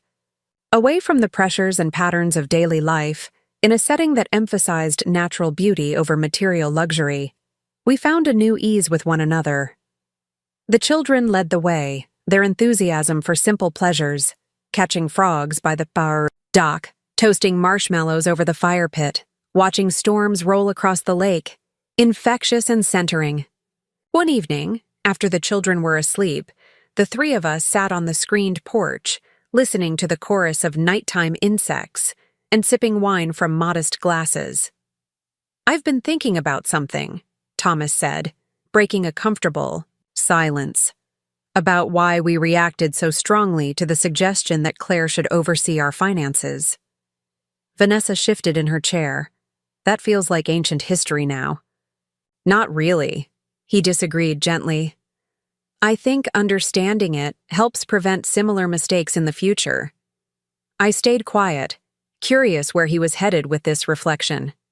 "The thing is," he continued, "we were terrified of being exposed. Not just to you, Claire, but to ourselves. If we acknowledge the reality of our financial situation, we'd have to face how hollow our supposed success really was." "Hollow?" I prompted. "Built on sand," Vanessa clarified. "Designer labels we couldn't afford, vacations purchased on credit, status symbols that were literally bankrupting us while we pretended everything was fine."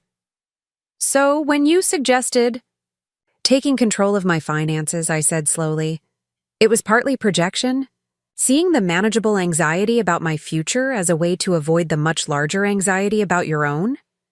Thomas nodded. "I think so. Plus, it gave us a sense of purpose, of value. If we couldn't succeed on our own terms, at least we could position ourselves as your protectors, your guides through a complex financial landscape." "The irony being that I literally did that professionally for decades," I observed dryly. "The irony being that we needed your expertise far more than you needed ours," Vanessa corrected. But admitting that felt like failure. "There's something powerful about naming these dynamics," I said after a moment. About bringing unconscious motivations into the light where they can be examined. And hopefully transcended, Thomas added. Though not always easily, Vanessa sighed. I still catch myself sometimes. Seeing something expensive and feeling that old impulse, that sense that having it would somehow make me more worthwhile. That's normal, I assured her. Those associations between consumption and value are deeply ingrained in our culture. The important thing isn't never feeling the impulse, it's developing awareness of it when it arises. The conversation drifted to other topics, but that evening remained significant in my memory, a moment when the pretenses fell away completely, allowing for genuine connection beyond financial transactions or family obligations. We were finally seeing each other as complex human beings, not just as roles to be played or resources to be managed. Upon returning from New Hampshire, Vanessa approached me with an unexpected request. She'd been offered an opportunity to speak at a women's leadership conference about her professional work in marketing, combined with insights from her increasingly popular blog about intentional living. The thing is, she explained during a phone call, part of my story now includes what I've learned from you about financial literacy, about the psychological aspects of spending, about aligning resources with values. Would you be willing to help me prepare? Maybe review my outline, give feedback on the key points? Of course, I agreed immediately. Though I'm curious, why not ask Thomas? Finance is his professional field after all. There was a pause before she answered. Because this feels like a mother-daughter thing.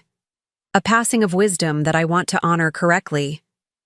And honestly, because you explain these concepts more clearly than anyone I've ever met. You make the complex understandable without oversimplifying.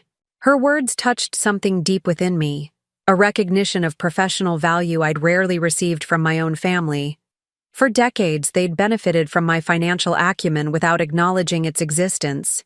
Now, Vanessa wasn't just acknowledging it, she was actively seeking it out, valuing it explicitly. We spent several evenings collaborating on her presentation, refining key points about financial empowerment and the emotional dimensions of spending. The process revealed aspects of Vanessa I'd never fully appreciated. Her quick analytical mind, her talent for translating abstract concepts into relatable examples, her authentic vulnerability about her own journey. You know, I observed during one of our sessions, you have a natural gift for this. The way you're connecting personal narrative with practical guidance is quite powerful. I had a good teacher, she replied with a small smile, though I was a reluctant student at first.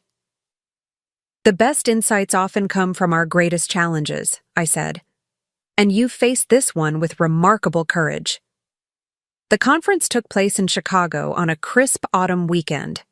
Though I wasn't planning to attend, it seemed important for this to be Vanessa's moment without my hovering presence. She insisted. You're part of this story, she argued. I want you there. So I found myself sitting in a hotel ballroom, among hundreds of professional women, watching my daughter take the stage with a confidence I'd always known she possessed, but had rarely seen so fully expressed. My journey toward financial literacy began with a humbling realization, she began, her voice steady despite the large audience. I had confused consumption with accomplishment, spending with success, and it took my mother, a financial advisor, with decades of experience who I had somehow failed to truly see, to help me understand the difference. For the next 40 minutes, she wove together her personal story with practical insights about financial independence, conscious spending, and the particular challenges women face in separating self-worth from material acquisition.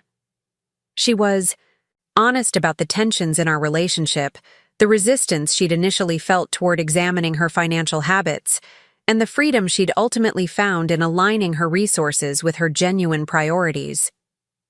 The greatest gift my mother gave me wasn't financial support, she concluded. It was financial clarity. The courage to look squarely at my choices, their consequences, and the values they revealed. And now I'm passing that gift to my children, who are learning lessons at 7 that I didn't grasp until 60. The audience's applause was thunderous. Women lined up afterward to speak with Vanessa, many sharing their own stories of financial awakening or struggle. I waited at the back of the room, giving her space to absorb the impact of her presentation. When the crowd finally thinned, she made her way to me, her expression a mix of exhilaration and vulnerability. "Was it okay?" she asked, suddenly sounding like the little girl who had once brought home art projects for my approval. I worried it might be too personal. "It was magnificent," I said honestly. "Authentic, insightful, genuinely helpful to others. I couldn't be prouder." She hugged me tightly. "I meant every word, about the gift you gave us, though I wish I'd been ready to receive it sooner." "You received it exactly when you were ready," I assured her. "Not a moment before or after." That evening, as we celebrated with dinner at the hotel restaurant, Vanessa mentioned that several organizations had already reached out about additional speaking engagements. "They're offering honorariums," she said, looking slightly stunned. "Substantial ones. Apparently, there's high demand for content about women and financial empowerment." "That doesn't surprise me," I replied. "You're addressing a gap in financial education that affects millions of women." "I'm thinking of developing it into a more structured program," she continued, enthusiasm building in her voice. "Maybe workshops for women at different life stages, young professionals, new mothers, women approaching retirement." "That's a wonderful idea," I encouraged. "Your marketing background gives you insights into how to make these topics accessible and engaging." "Would you consider collaborating?" she asked hesitantly. "Not full-time or anything, but maybe as a consultant? Your expertise combined with my communications background could be powerful." The proposition was unexpected but intriguing. After decades of formal financial advising, the idea of sharing knowledge in a different context, especially alongside my daughter, held surprising appeal. "I'd be honored," I said, "though I thought you'd be eager to establish this as your own domain, separate from my influence." She considered this. "A year ago, maybe, when I was still defining myself in opposition to you in some ways. But now, I see the value in combining our strengths, your depth of knowledge, my ability to translate it for different audiences. Besides," she added with a smile, "what better demonstration of our message than a mother-daughter team showing how financial wisdom can strengthen rather than strain family bonds?" Over the next few months, what began as a tentative collaboration evolved into a structured initiative. Vanessa's marketing expertise proved invaluable in developing materials that were both substantively rigorous and emotionally resonant. My technical knowledge ensured the financial guidance was sound and comprehensive. We called the program Financial Clarity, focusing on the emotional and psychological dimensions of money management as much as the practical mechanics. Thomas, rather than feeling excluded, became one of our strongest supporters.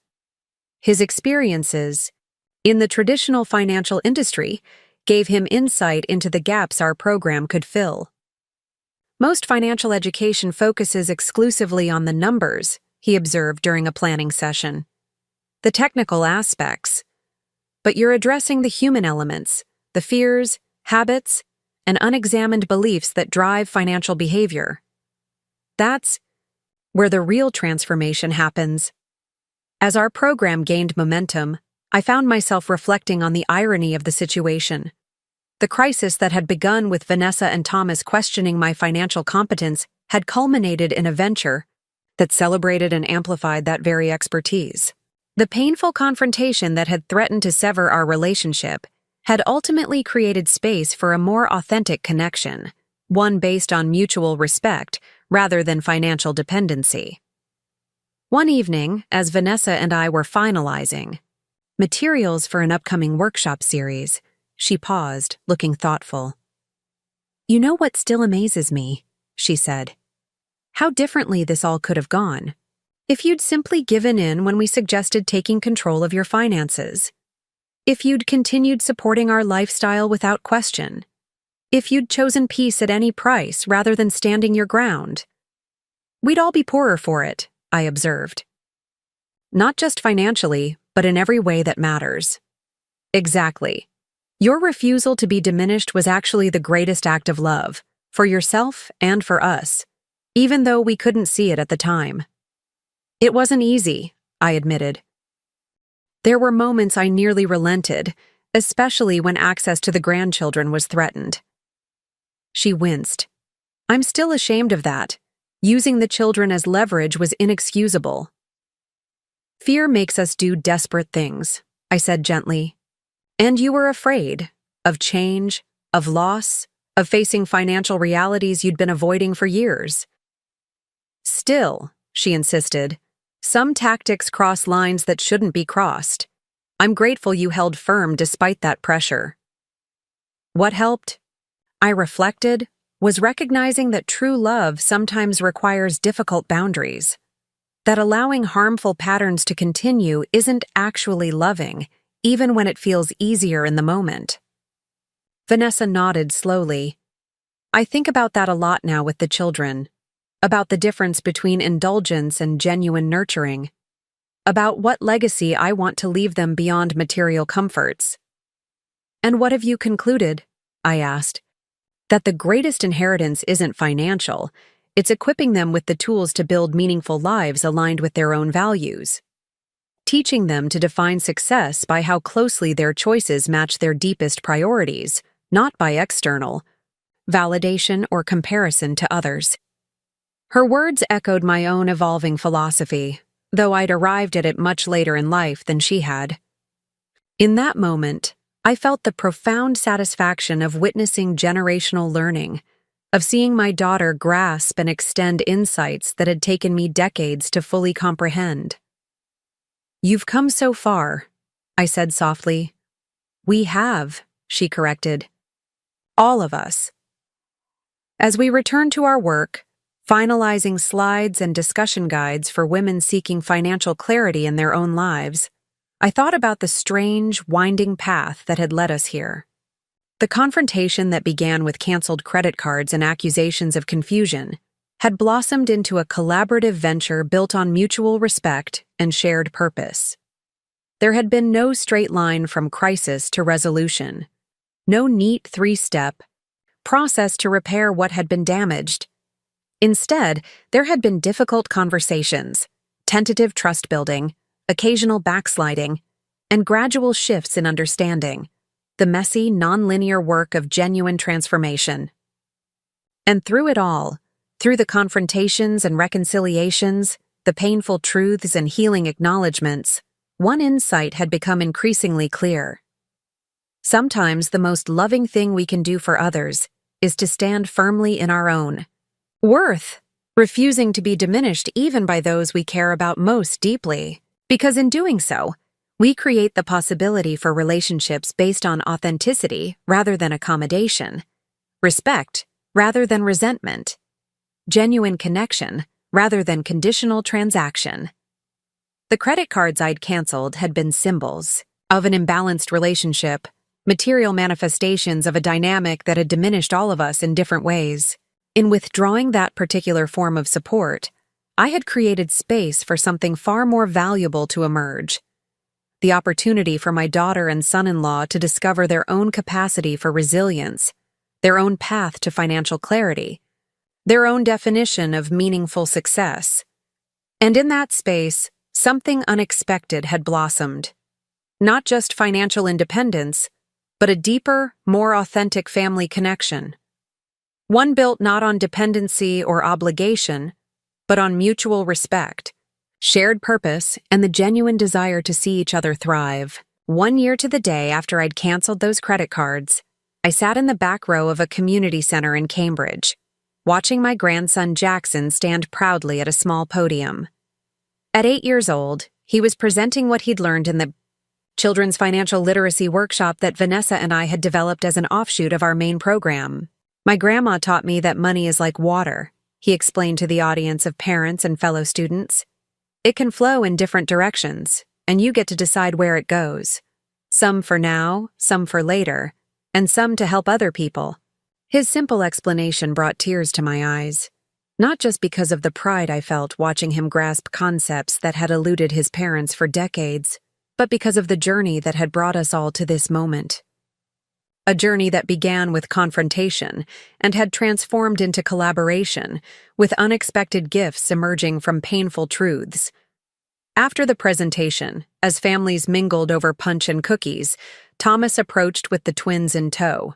At 5 years old, Emma and Olivia had their own budding understanding of financial concepts, primarily focused on the idea that choices have consequences. "The girls have something to show you," Thomas said, encouraging them forward. Emma proudly held out a small decorated jar labeled Giving Fund in wobbly letters. "We saved our special tokens," she explained seriously, "for the animal shelter." "We picked it ourselves," Olivia added, "'cause they help cats without mommies."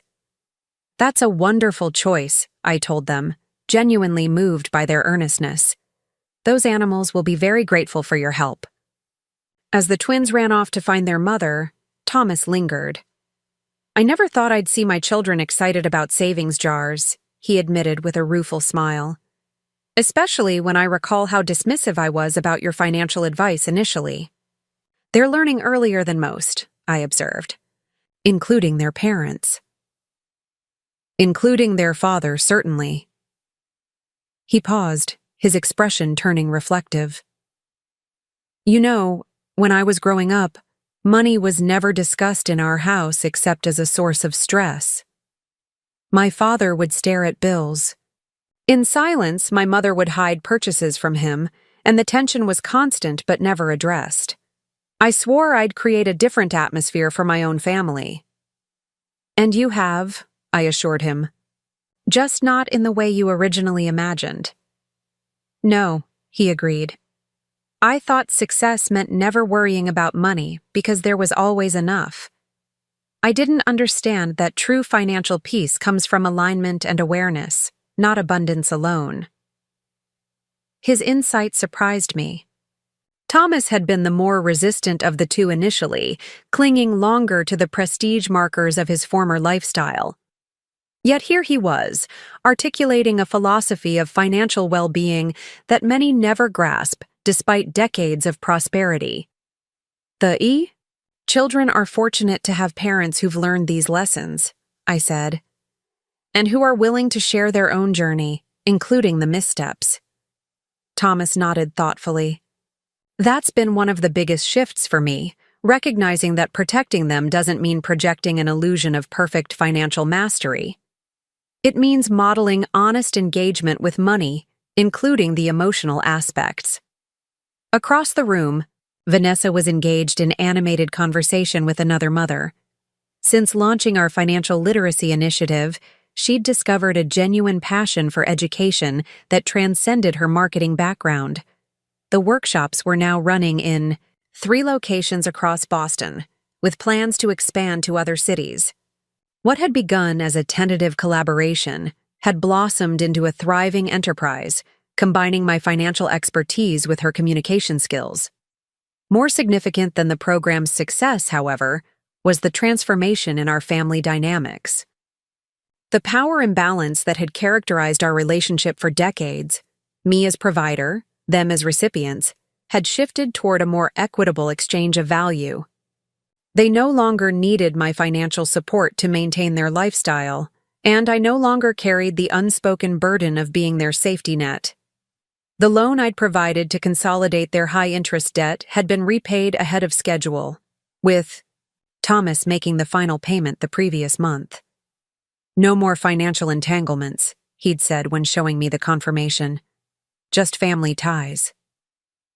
Those family ties had strengthened in unexpected ways, without the complicated dynamic of financial dependency clouding our interactions. We'd discovered genuine enjoyment in each other's company. Sunday dinners had evolved from obligation to pleasure.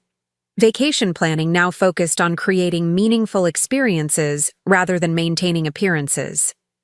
The grandchildren visited regularly, dividing time between my Portland home and coastal. condo without the underlying tension that had previously accompanied family gatherings. As the event wound down, Vanessa joined us, her expression satisfied. 3 more schools have requested the children's program, she reported. And that community foundation we met with last week is prepared to fund workshops for low-income families. That's wonderful news, I said, genuinely pleased. While the program generated modest income, its greater value lay in the impact it was having on families seeking financial clarity, particularly women who, like Vanessa, had never been taught to engage confidently with financial decisions. We should celebrate, Thomas suggested. Maybe dinner at that new place by the harbor? Perfect, Vanessa agreed. Mom, you'll join us? I wouldn't miss it, I assured her. Later, as we sat at a table overlooking Boston Harbor, watching the sunset paint the water in vivid golds and crimsons, Jackson asked a question that caught me off guard. Grandma, were you always good with money, even when you were little like me? The question drew the adult's attention, creating one of those rare moments when family conversation deepens unexpectedly. No, I answered honestly. I had to learn, just like you're learning now. When I was young, no one taught me about saving or investing or making careful choices. Those were lessons I had to discover on my own, often through mistakes. What kind of mistakes? He asked, genuinely curious. I thought for a moment. I stayed too long in situations that weren't financially healthy because I didn't value my own worth. I made decisions based on emotional needs rather than practical realities.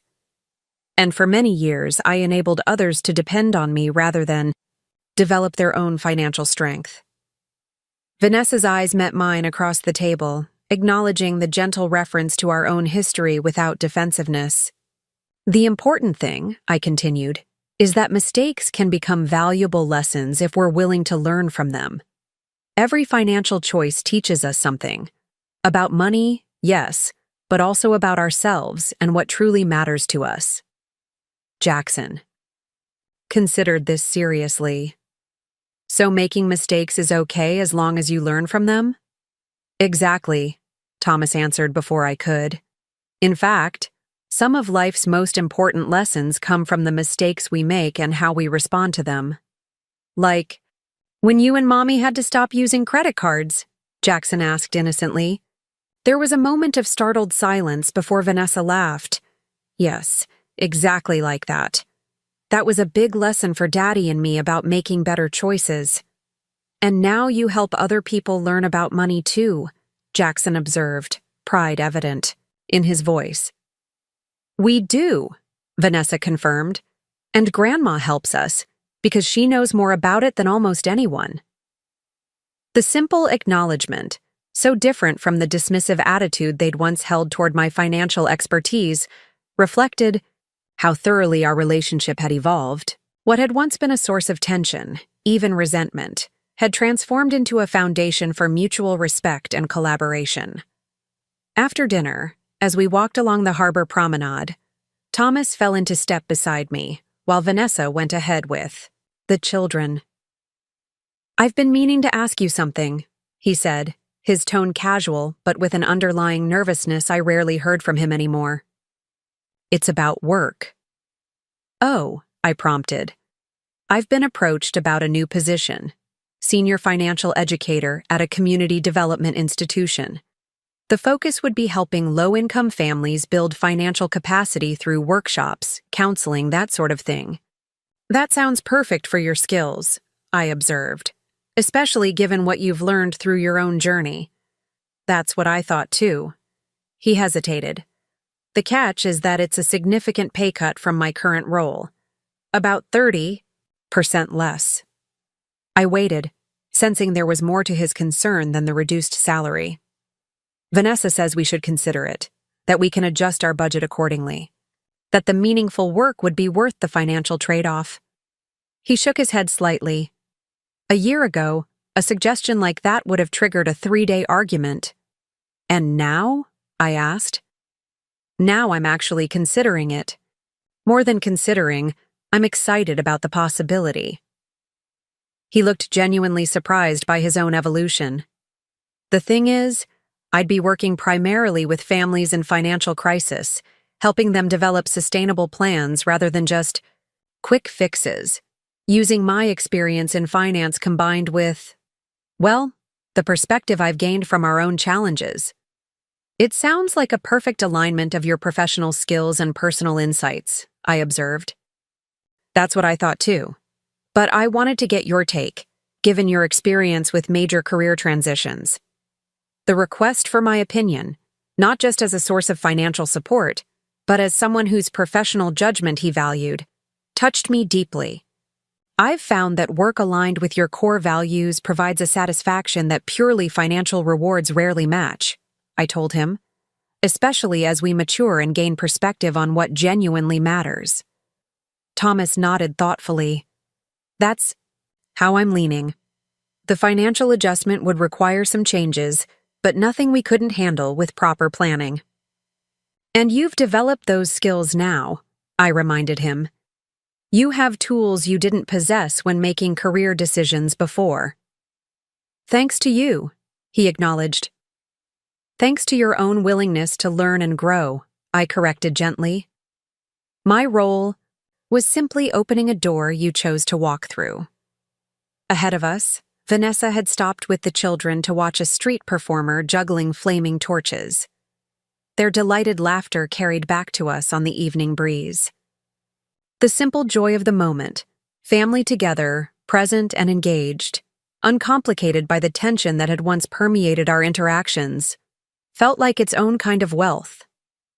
I hope you take the position, I told Thomas. If it calls to you, if it feels right. I think it does, he said, smiling slightly. Which is something I never would have recognized before all of this. Before all of what? Before you canceled those credit cards and forced us to face reality. Before you refused to continue enabling patterns that were hurting all of us, even though it would have been easier to maintain the status quo. The directness of his statement, acknowledging the catalyst that had initiated our family's transformation, surprised me. We rarely reference that specific moment so explicitly, though its impact shaped everything that followed. That wasn't an easy decision, I admitted. I knew it might permanently damage our relationship. Instead, it saved it, he said simply, though I certainly didn't see it that way at the time. We rejoined Vanessa and the children, the conversation shifting to lighter topics. But Thomas's acknowledgement lingered in my mind throughout the evening and during the flight back to Portland the following day. There had been no guarantee that canceling those credit cards would lead to positive change. It could just as easily have severed our relationship permanently, cutting me off from my daughter and grandchildren as Vanessa had threatened during those first heated confrontations. What had given me the courage to take that risk?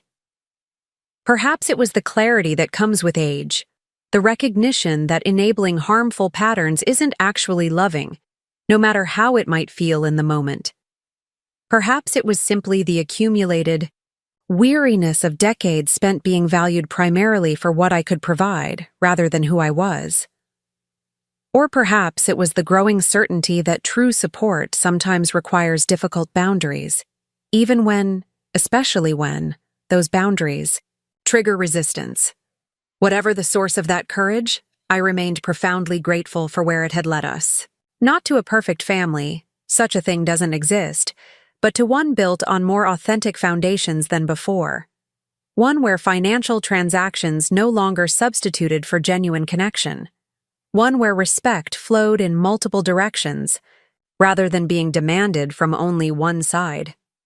2 months later, I received a text message from Thomas with a photo attached.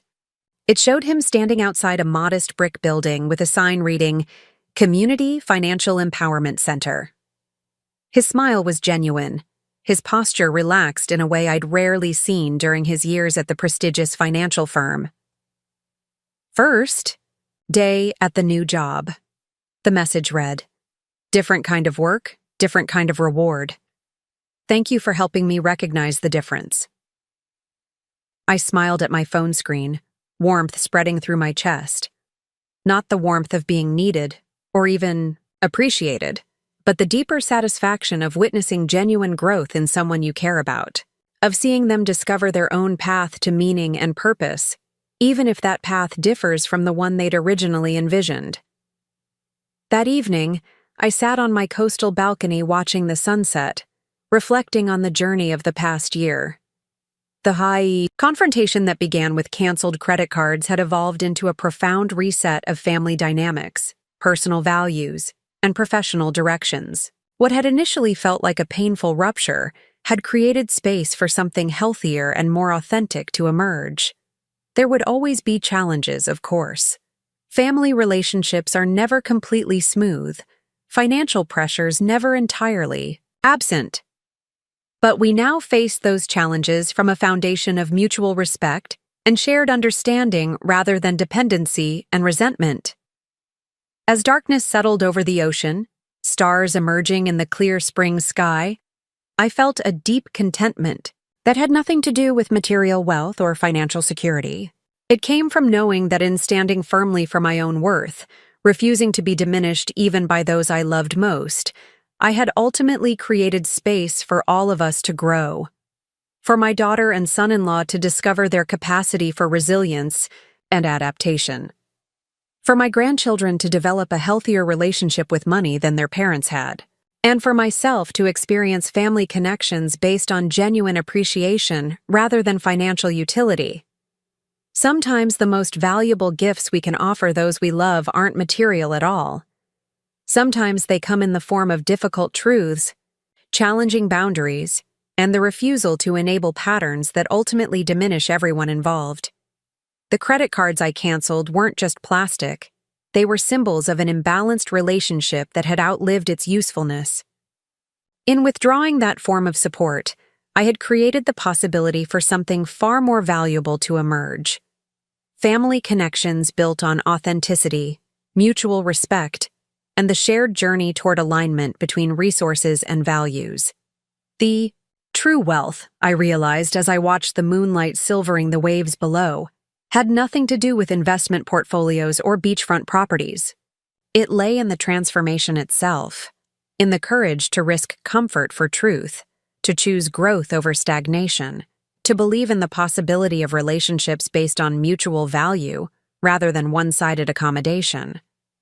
That, ultimately, was the inheritance I hoped to leave my family. Not just financial knowledge or material assets, but the living example of standing in one's worth, speaking difficult truths with love, and creating boundaries that ultimately foster growth rather than dependence. It had taken 63 years to fully claim that legacy for myself. But as I watched the ocean waves reflecting the night sky, I felt profound gratitude that this hard-won wisdom would shape family relationships for generations to come. A different kind of compound interest, accumulating not in bank accounts, but in the hearts and minds of those I loved most dearly. Up next, you've got 2 more standout stories right on your screen. If this one hit the mark, you won't want to pass these up. Just click and check them out.